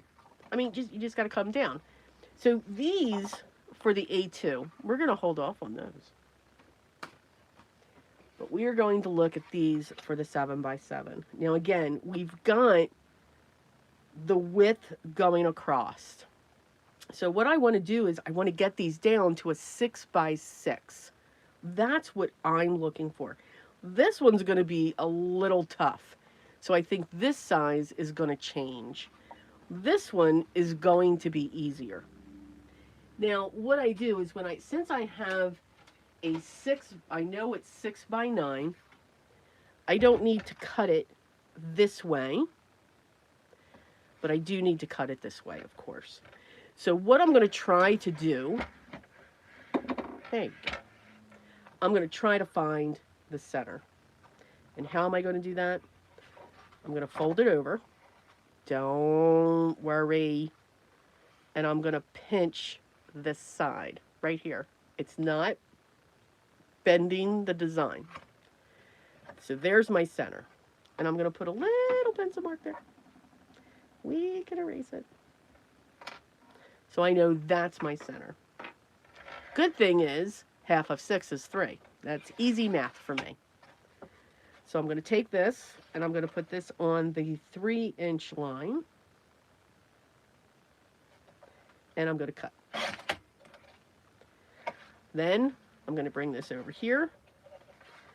Find the 3-inch line, literally. There it is, right there. Line it up. And we're going to slice. There's our panel. I'm not worried about this here. I don't mind that at all. All right. For this one,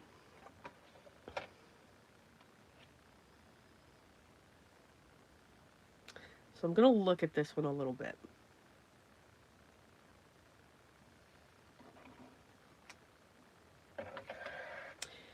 If I take this,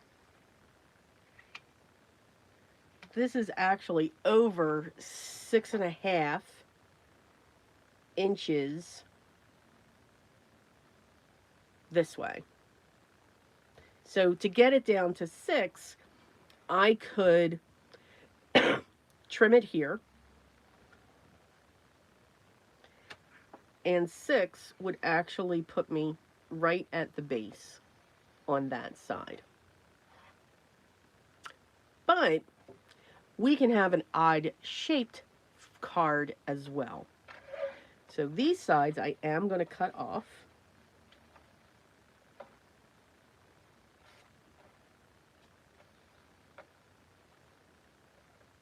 If I can see them.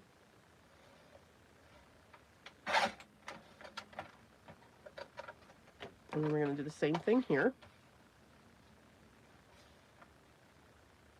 And that's going to be 6.5. Just under or over. All right, so now that's sitting just over 5.5. And we're going to continue one more slice.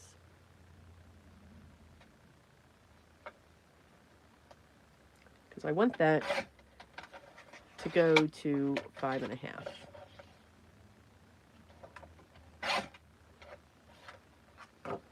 There we go. So now we're at 5.5.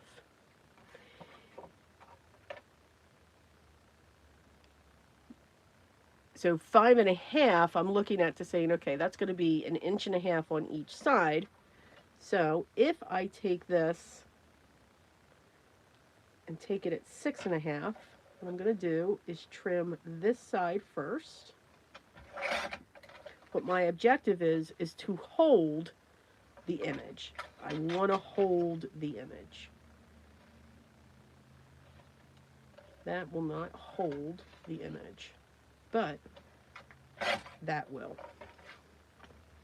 So we're at 5.5 and 7.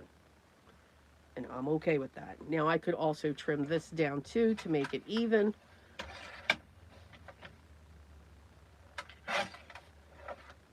Now I've got even space up here and I've got even space down here. So now that piece is now nestled into that.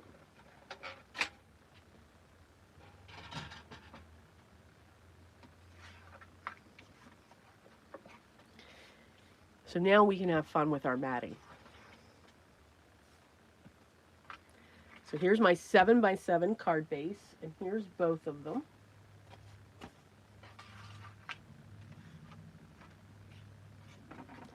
Let's remove our scraps.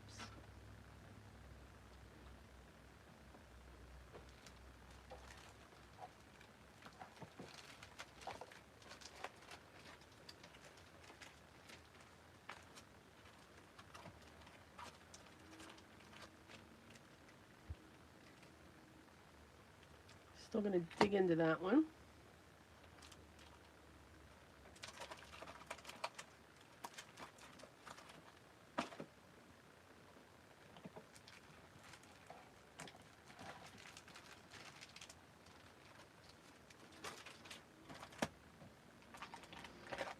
And all we're going to do, we're going to dump.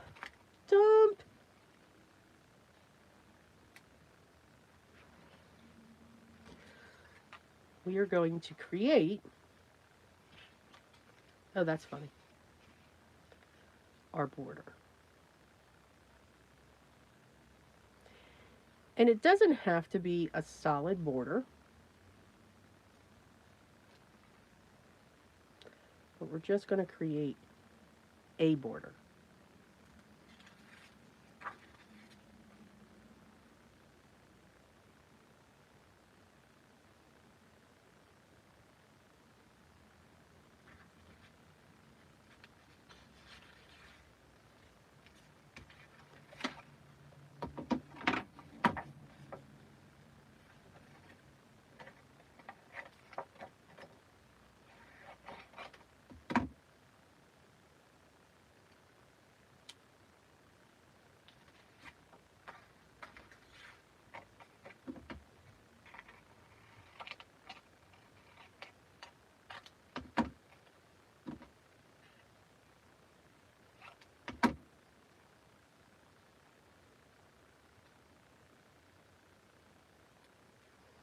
So if I just look at that, oh, I have a spot. I found a spot.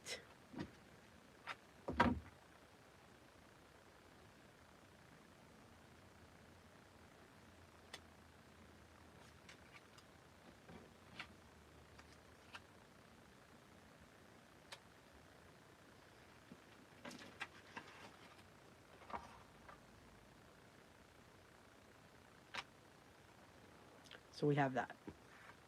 So we're going to get all of these glued down. And I'm not going to remember how to glue down any of them. It's all right. So we're going to do this.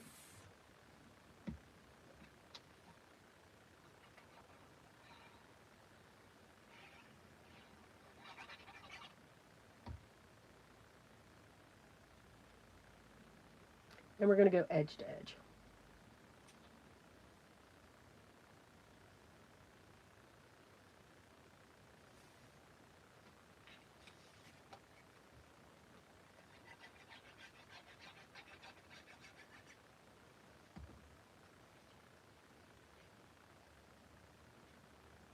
I am going to go off the edge just a little bit because then I will trim it.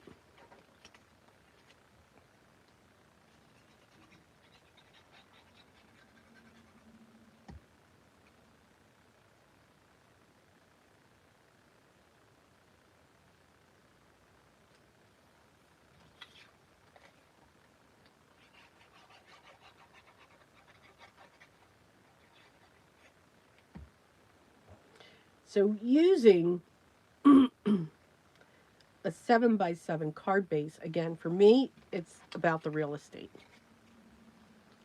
It gives me more opportunities to either add a background like this one, or it gives me an opportunity to create a mini a mini board here, use up my scraps, whatever those scraps may be.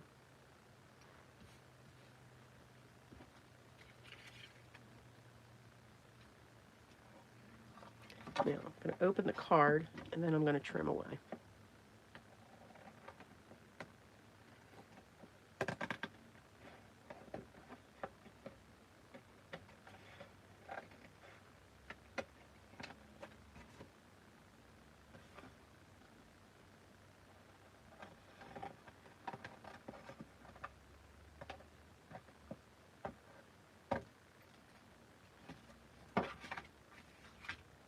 But I still want the piece itself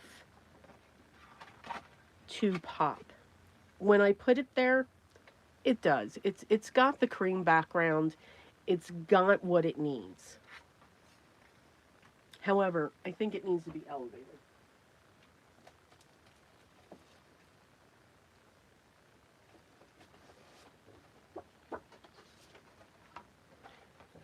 And we're going to do this with black cardstock. And I want the thinnest of thin borders. Now for this one, we can cut. We know that this is 6x6. It's what we cut it to be. So I want this one to be cut 6 1/8 by 6 1/8.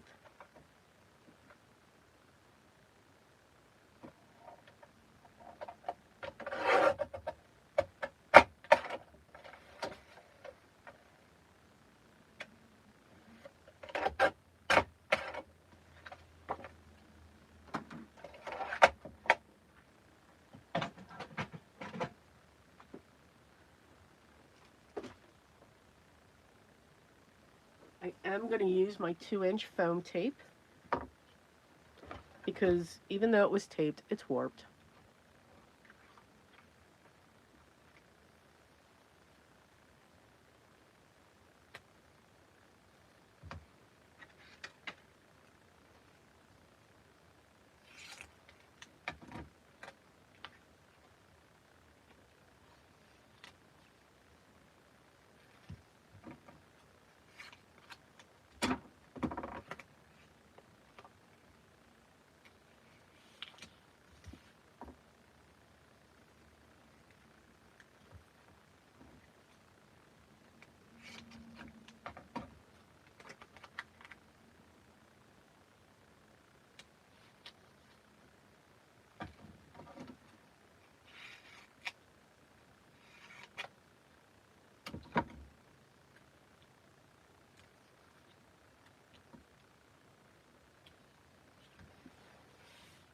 And now we'll get this down.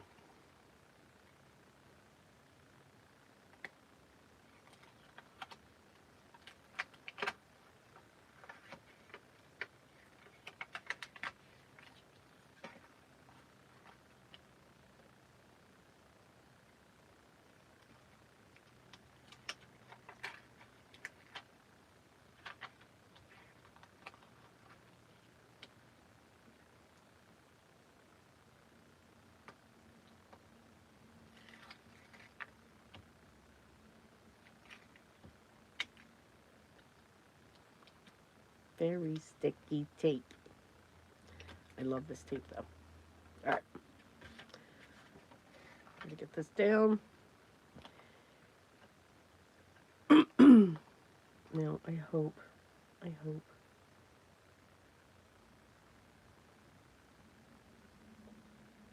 one corner down. Everyone hold your breath. And we go across. And now she's flat.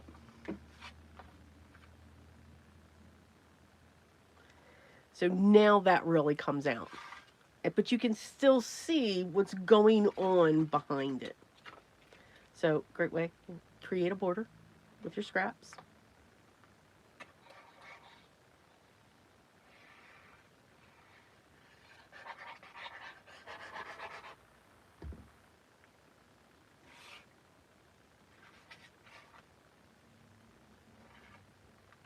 You all thought I was going to put that on sideways. I know it.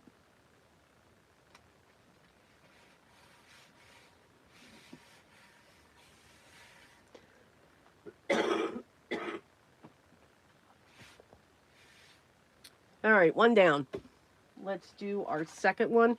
And I want to do the same thing. Now, this one's got a different type of tone. So I want that.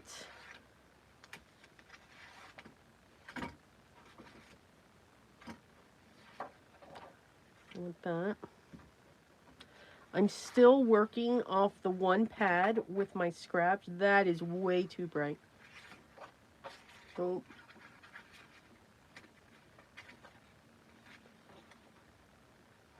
Yeah. Nope. Nope. I kind of like that. There's another one.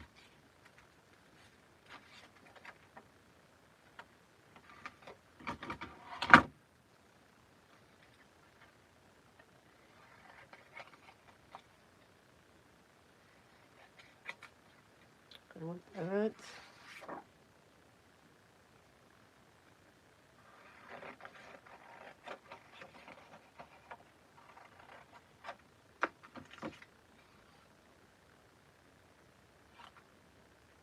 I want that one.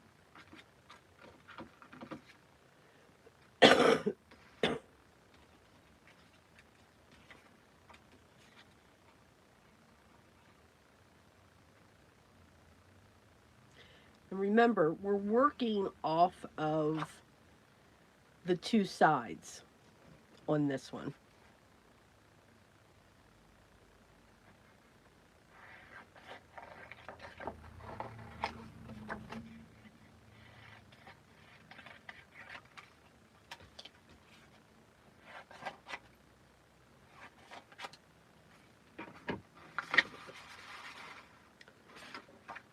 All right. Because you can see that this is literally going to go top to bottom. So we're just going to look at our sides. And you can do that no matter what the size of the card is. So our piece of black cardstock, because I still want to do the same thing. I still want that to sit on top of a black panel. We are going to cut that .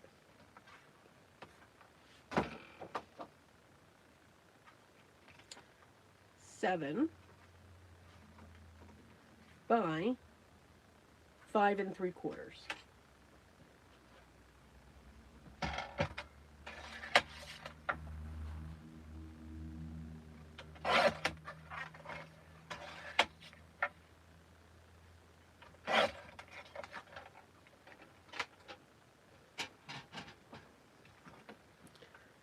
So that's still going to go top to bottom.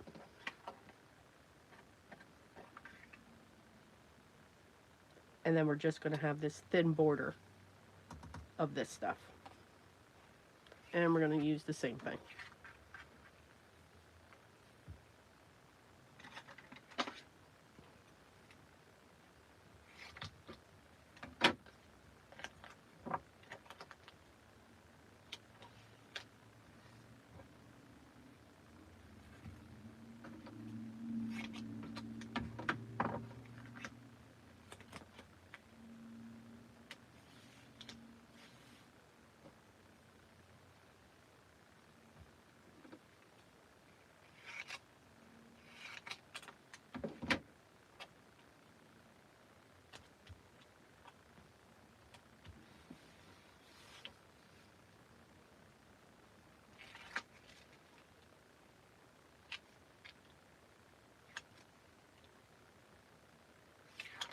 Got a lot of static in this room today.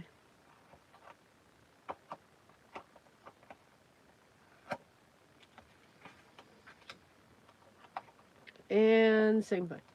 Everyone hold their breath.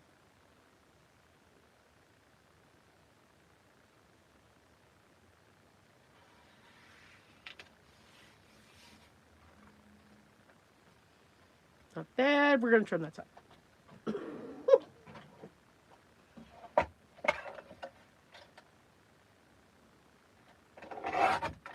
And we're going to... Nice job, Des. Okay. There you go. One slice. Didn't really even think about it. Just went right down with it. All right, now let's look at how much room we've got.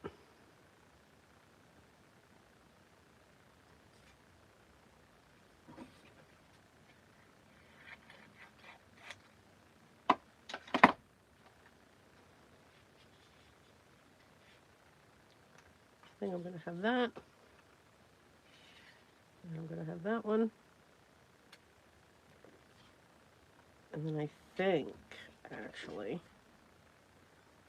I'm just going to take this.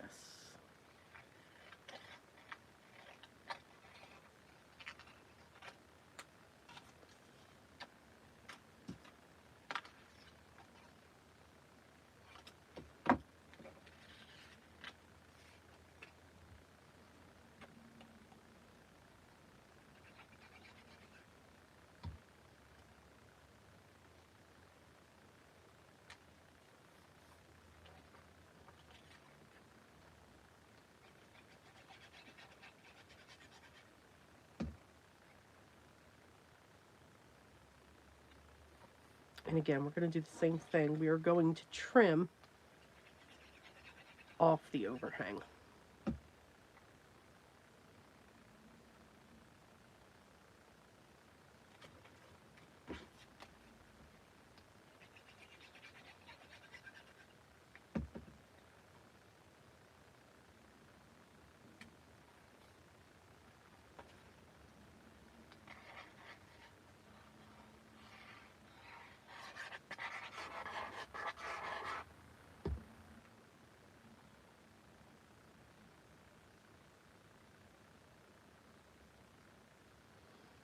And we're going to wait to put that on.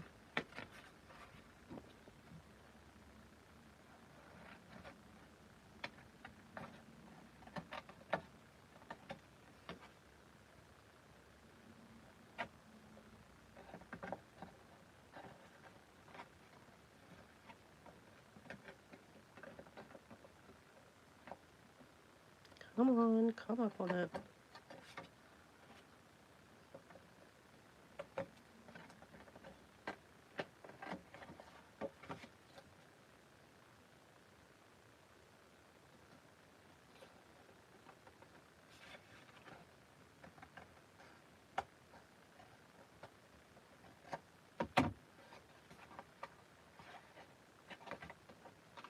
Just checking.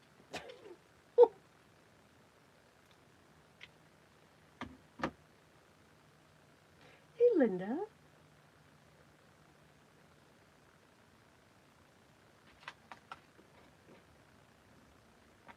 And we'll just add glue.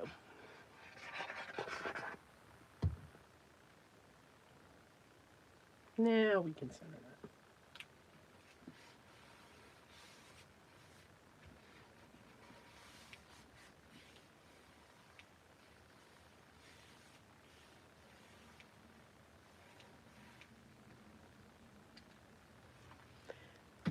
It's card number 2. You're all like, well, okay, I didn't see that. Nope, you didn't. Because now we are going to cut these. Remember, any size stamp, you can make it look like whatever you want it to look like. So even though it's that larger size stamp, yes, I'm keeping all my scraps, that larger size stamp, doesn't mean that it cannot or it would not be able to go onto a standard A2 size card base. The difference that I'm going to do for this is they're just going to be mounted onto a piece of black cardstock, which I need that one and that one. So I'm going to get those cut first. And we're going to cut them to 4 1/4 by 5 1/2.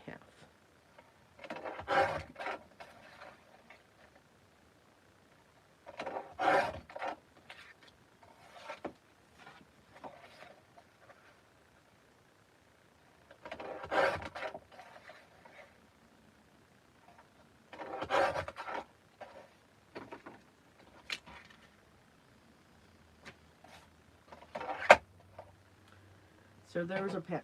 They seem so small to me. They really, really do. Why did I put my cutter away?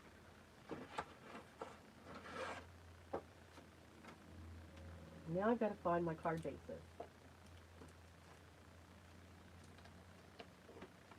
Do I even have...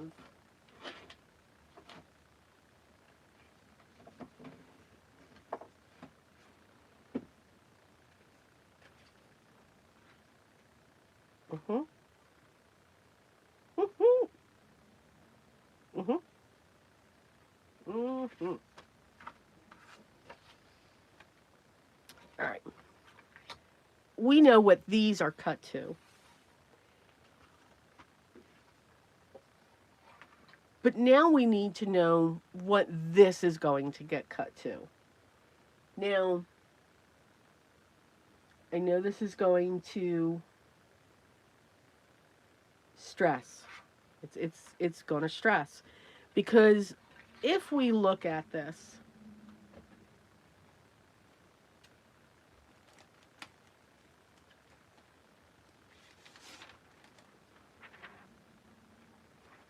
and I have a piece of vellum here, and I'm going to cut this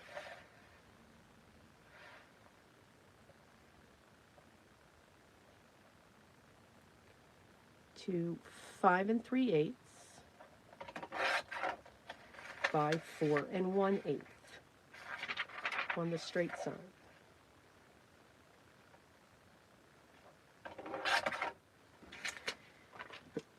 So if you have scraps of vellum, it's good to have just these pieces laying around, because now you can take this and say, what does this look like if I cut this here?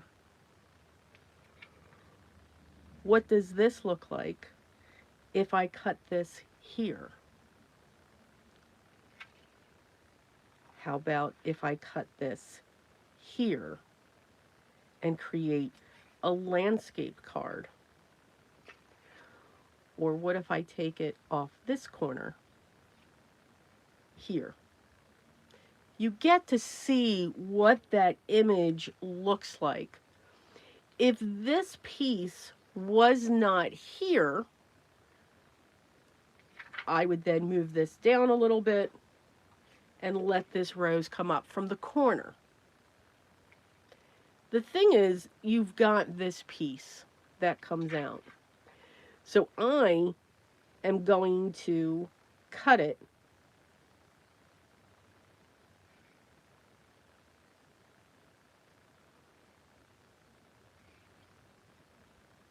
right here. And I'm going to shift this over. First, I want to do this cut. So with this template, I'm going to put a mark here, and I'm going to put a mark here. Because I know that's the view that I want. So I'm immediately going to come in, and I know it's going to hurt. It's all good. Look, see, I only cut that part off. And now I'm going to come in, and we're going to cut the top. And see, that's all we cut off. We're good.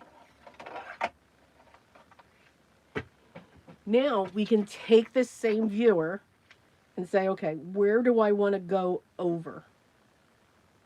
And where I want to come over is right about here. I want white space over this piece here. And this is where I'm going to cut it. So I'm going to go here, and I'm going to go here. Again, I'm using this as my guide.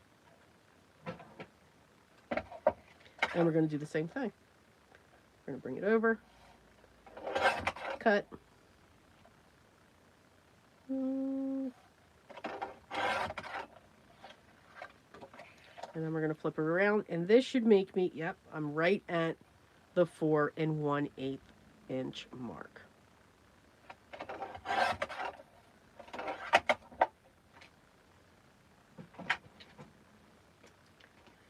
That's our first one.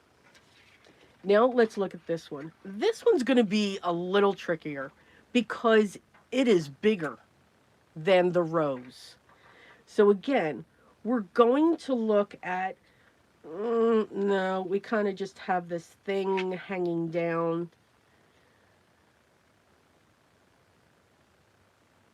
That kind of looks cool, and I like that. And the reason why I like this, and I'm going to come down even more, is because I'm getting the flower and I'm getting a leaf. So this is exactly where we're going to cut it. So I'm lining up my template along the edge. And I'm also going to put a mark here and here. And I'm going to make sure that it comes in. So now let's make that cut.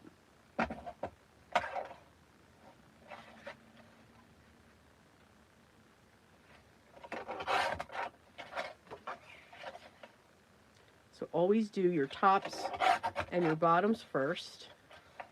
And now we can come in on the side.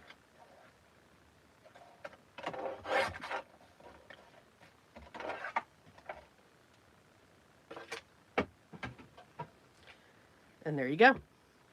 And that's what we've cut off. That's the image that we lost.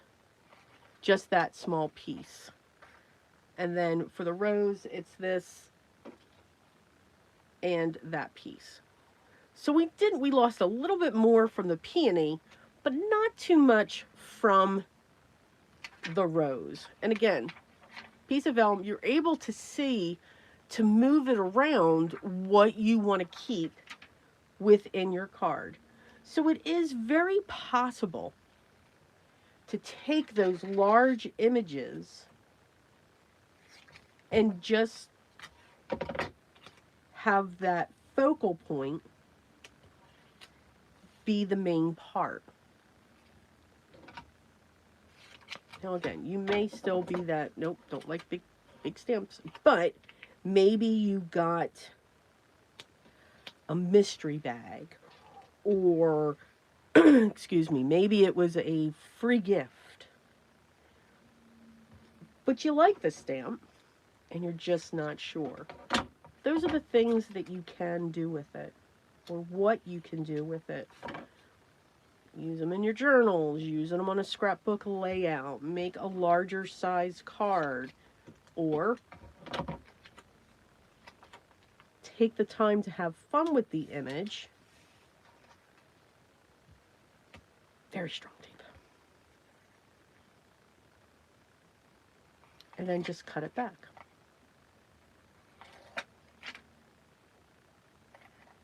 You're still going to see the image. You're not going to lose everything. And then I'm going to put it on my black cardstock with a this has a very thin border. And we're going to see if I can do it. Woohoo! That's one. Let's see if I can do it again. This is going to have a 1/16 of a black border going around the images. And sometimes that's just enough.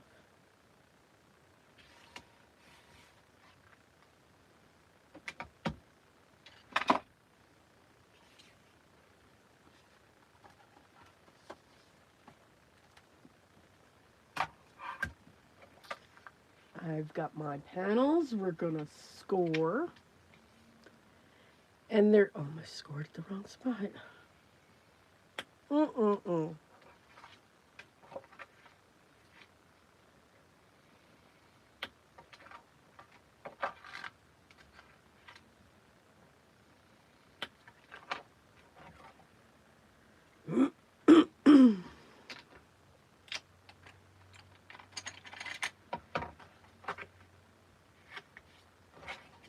Oh, crack, crack, crack. I'm fine with that.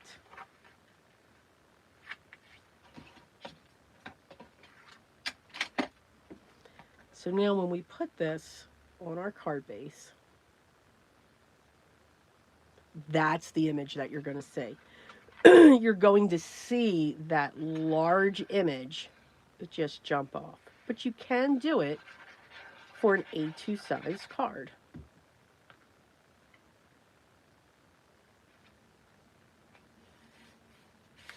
Now, you could add some white splatters here or black splatters. I'm not going to do that.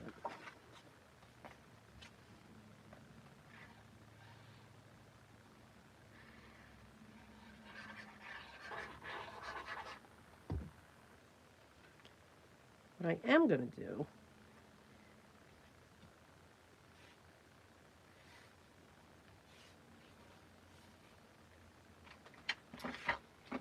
is grab my glue pen. Because I don't want to use, well, not because. I don't want to use the sentiments that come with the stamp sets. They're large. They're huge. They're, and again, we put so much time and had so much fun with the front of these cards. Sometimes it just, I cringe. I literally cringe to put a sentiment on front. But it is nice to have one there. It just needs to be a little smaller. So what I'm going to do is I'm using, does everyone remember these glue pens? I love these glue pens.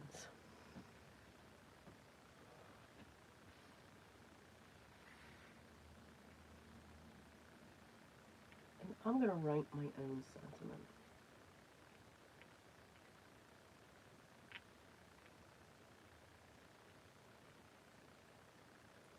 And I'm going to let it dry.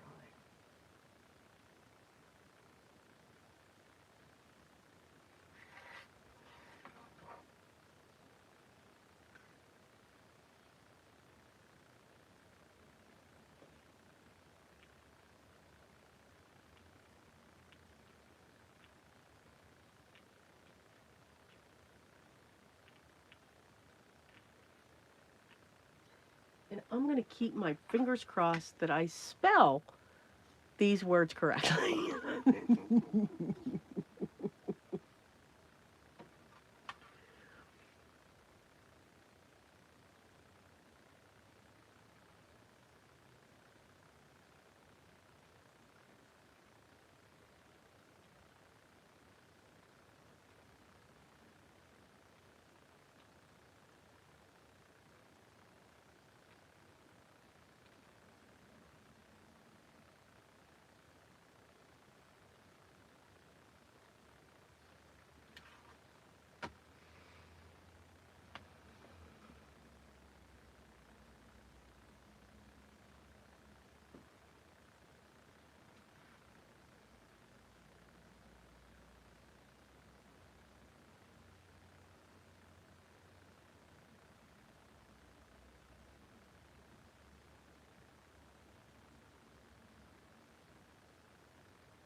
All right, now we're going to let these dry.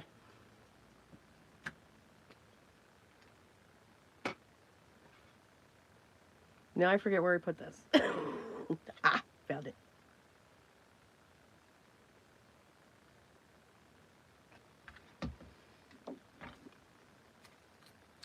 And we're going to use this gold foil. Now, this is not the Spellbinders foil. This is what we all started out with.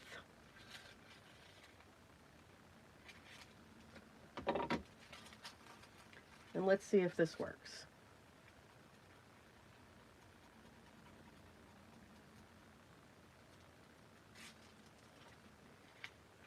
And it kind of did. So we have enjoy on that one. It just doesn't like my handwriting.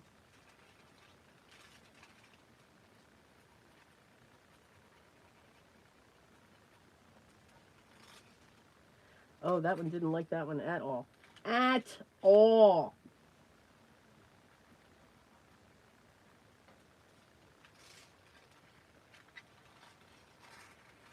It's getting there. Plus, I'm doing this on this odd, very odd paper.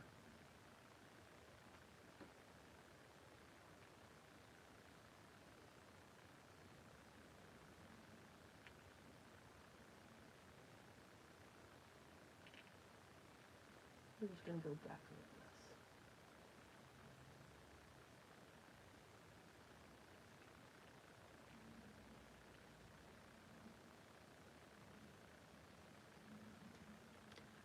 Let that one go again.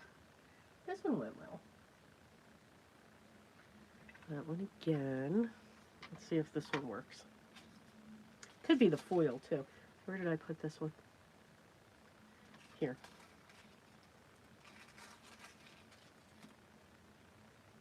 You got to remember where you put them.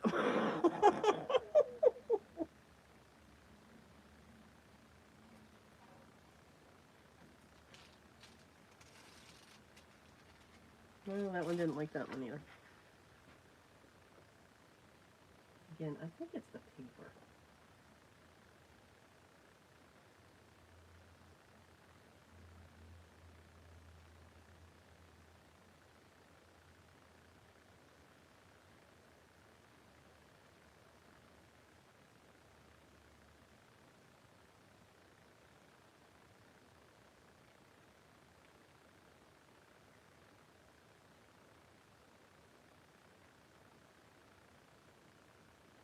Or it's my handwriting.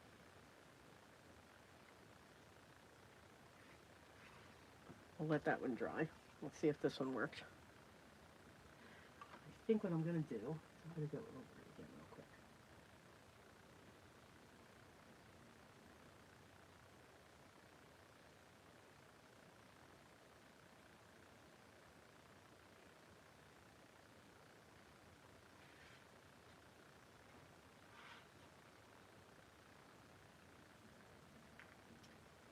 We used to do this all the time.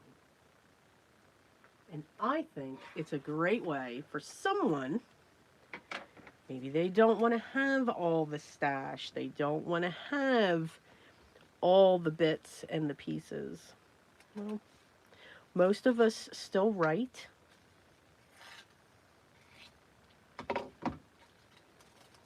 Which I think and I believe is becoming a lost art. There we go. So we can still do that. We can use our own handwriting, and it adds a little bit of shimmer.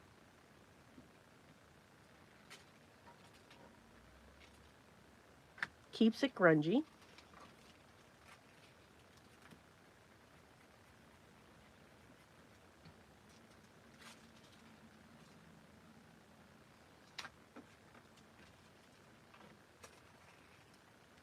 And if you don't like it, we can cover it up.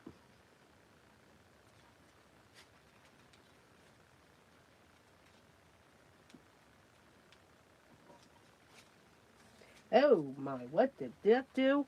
Oh, okay, so we're gonna, mm, okay. So we have enjoy. I'm gonna show you how you fix that. We have beautiful. And then this one, we're gonna fix.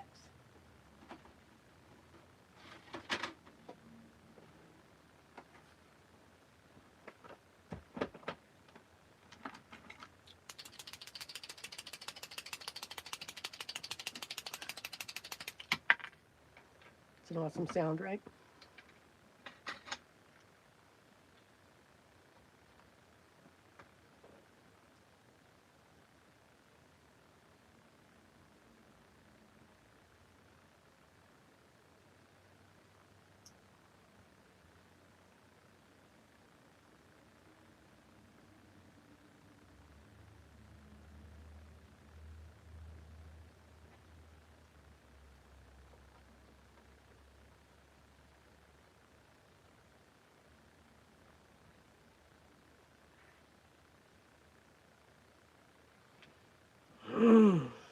We will fix this.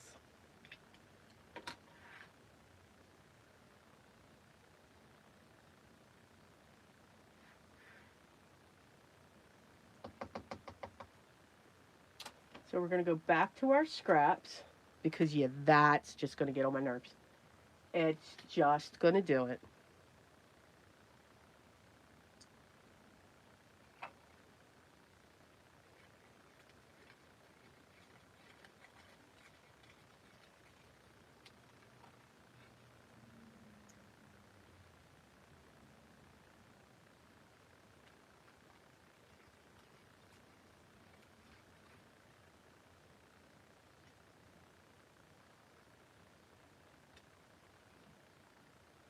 We're gonna take that. We're gonna shift that over because I want it there. We're gonna put a mark there, and we're gonna put a mark there. We're gonna cut it.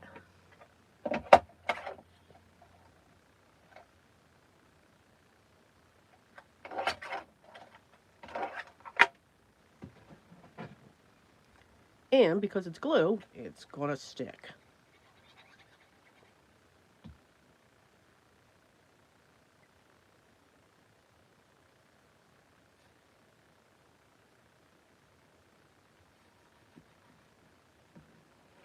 No sentiment for you.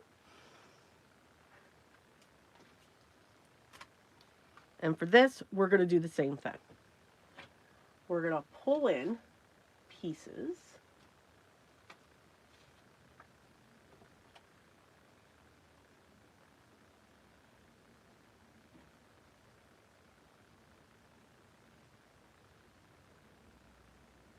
And just bring the collage forward.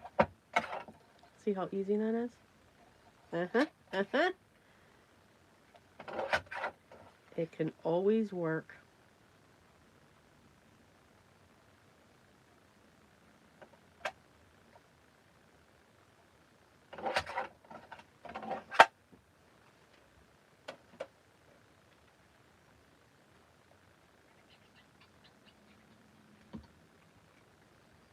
So we're going to put that one right there.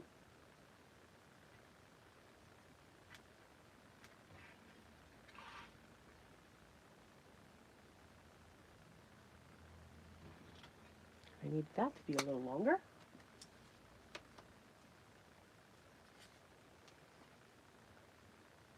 Which it can be.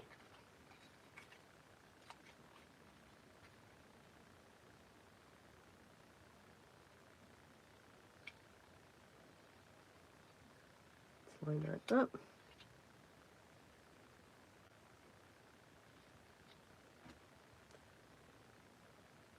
There and there. So this time I'm not going off the black.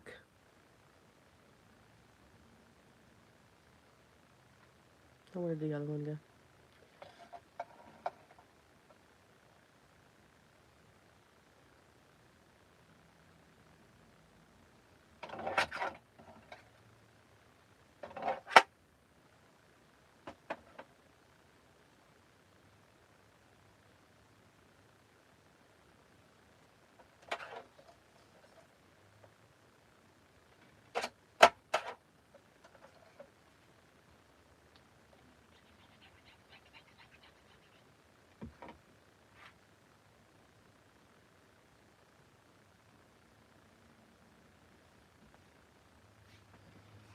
And now we have that.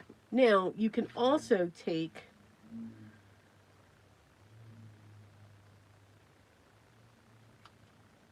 because you remember I work in threes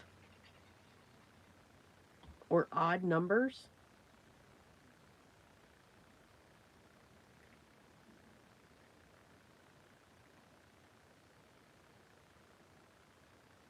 Now that grounded the flower. We have that. We have that. We're going to keep Enjoy because I do like the way that looks. That one didn't come out too bad. And we just need to fix Beautiful. So how would we fix Beautiful? Honestly, I would do the same thing. I would take a piece. Now, is that orange? No. So, you like how I screen that? So, what we're going to do,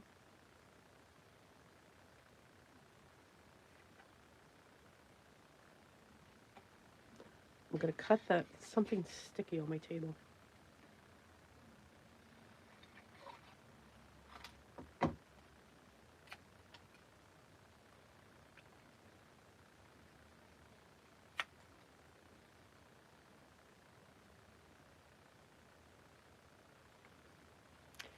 And to separate it,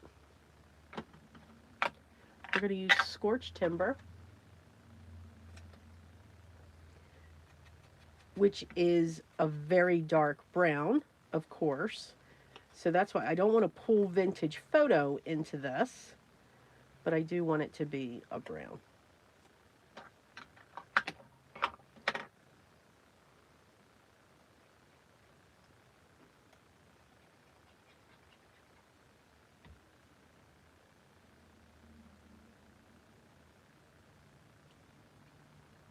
And we can have that go there. And you can do the same thing on this one if you wanted to. You know, if you didn't want, because now you know I need to have them universal, right? Just saying, they all have to be the same now. Yeah.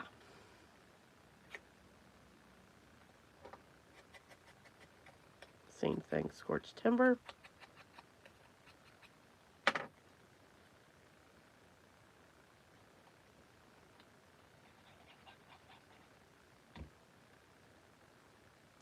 So don't do that trick on whatever type of paper this is, basically watercolor paper, because it does work.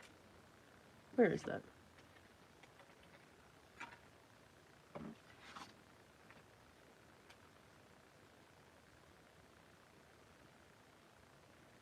Regular cardstock.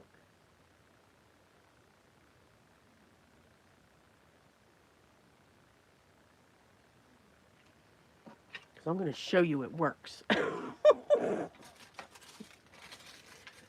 All right, let's look at our cards while that is drying. Let me clean up my mess. I'm going to put my scrap bin. Yes, yes, yes.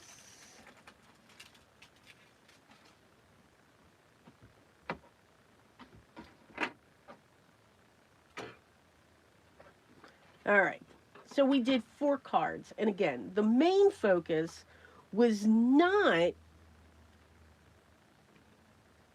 how does Des fix a boo-boo, but it's good to know that you can. You can fix the boo-boos. Is to take the same large stamp.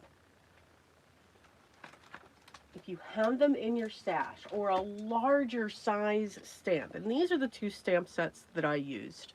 Now these have been out for a while. This one is the Sympathy and Friendship Rose, and you can see how big the sentiments are too. Now that one's not so much, but you can see just the size of them. This one here is the Missing You Peony. I'm glad I changed that to a peony. All right. You've just got this big and boldness. Now, you may not have stamps that big, but you may have that one stamp that's larger. So here, 7 by 7. And we just added little tiny blips and bloops because my technique did not work. Again, that doesn't mean you stop. It doesn't mean that your card was ruined. It just means you pivot. We pivot and we go this way and say, okay, then we're just going to continue the background up onto the card. We just pulled it up onto it. And there's not a problem with that in any way, shape, or form. But we can take the same stamp and turn it into a standard A2 size card as well. Still have the same boo-boo, which to me turned into a happy accident. Why? Because now what you've created is a set. You've created a complete set of cards when it comes to that. This would make a great gift for somebody. This would make a great cards in your stash for, oh, I need a card for weddings, sympathy, celebrations, just to say hello. So again, look at those. And how to do this is I just get a piece of vellum or a piece of clear packaging, save your packaging, and cut it to that size so that you have this viewfinder basically to say, okay, what's going to look good on that card? How do I want that to be? Because even though it's large, it's just filling up the space. And then don't do this, but put the strip of paper there. It pulls in the vintage feel. There you go. It just pulls in the vintage feel. Now, to show you that this works, let's see. Let's see. Let's see if I'm crazy.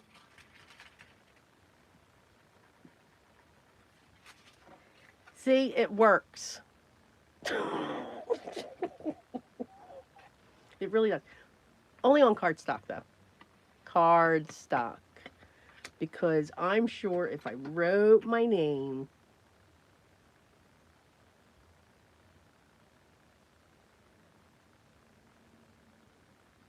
oh, heck, let's write the way I normally do.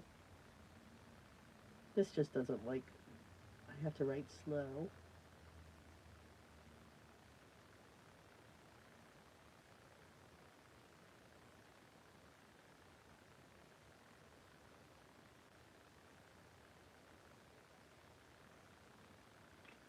It'll work. I'm telling you, it'll work.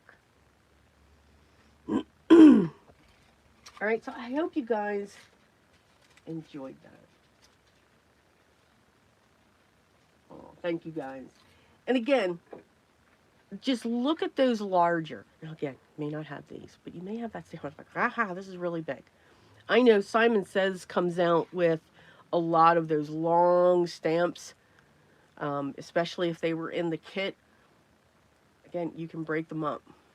You can break them up and they can become something else or use them for something else, by all means.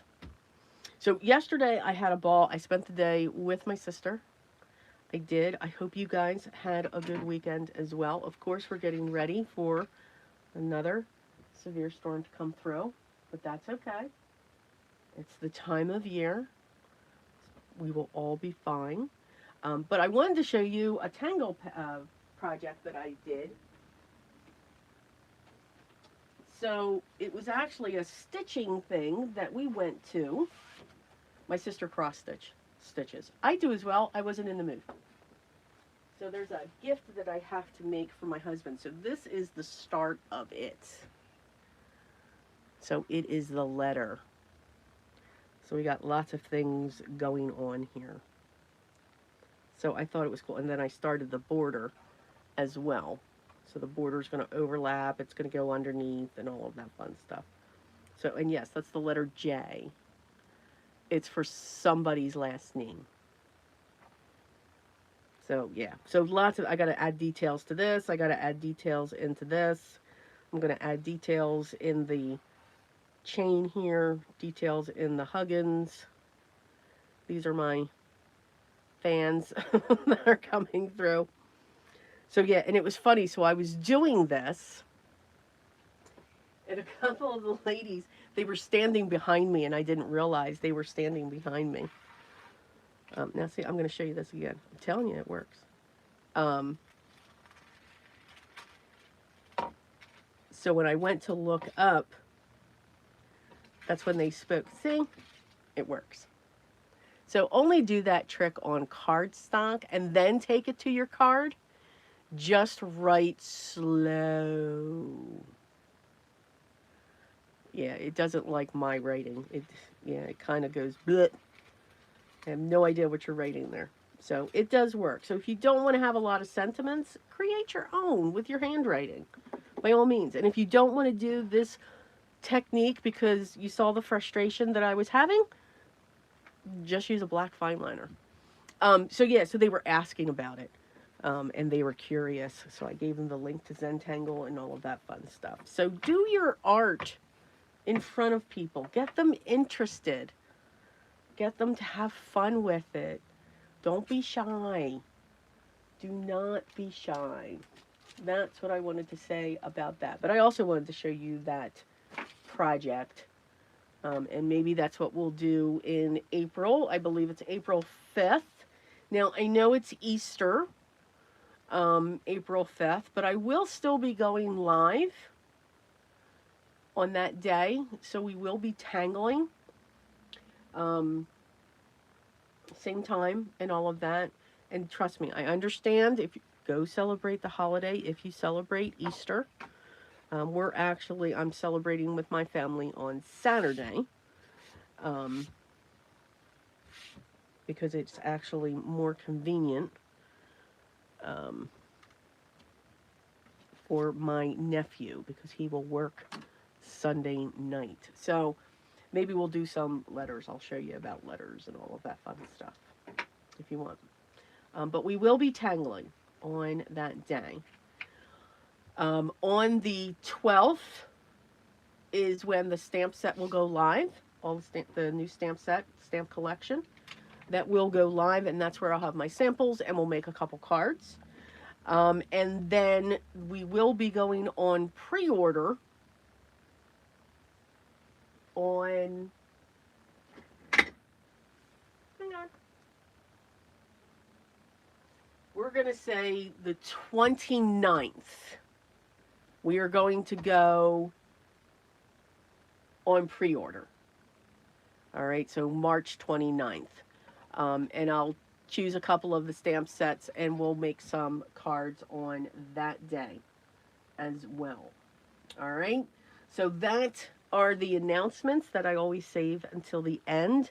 Again, any part of these techniques, the pencil, the watercoloring, the colored pencils, can be applied to anything that's already in your stash. We just added the element of focusing in on those large stamps. What do I do with these large stamps? Especially if you don't like making a 7x7 or not comfortable or a 5x7, you can still turn them into standard A2 size cards. All right, so guys, please continue to stay safe and healthy. Again, I'm grateful for each and every one of you, no matter where you are. I enjoy these Sundays. I myself look forward to them.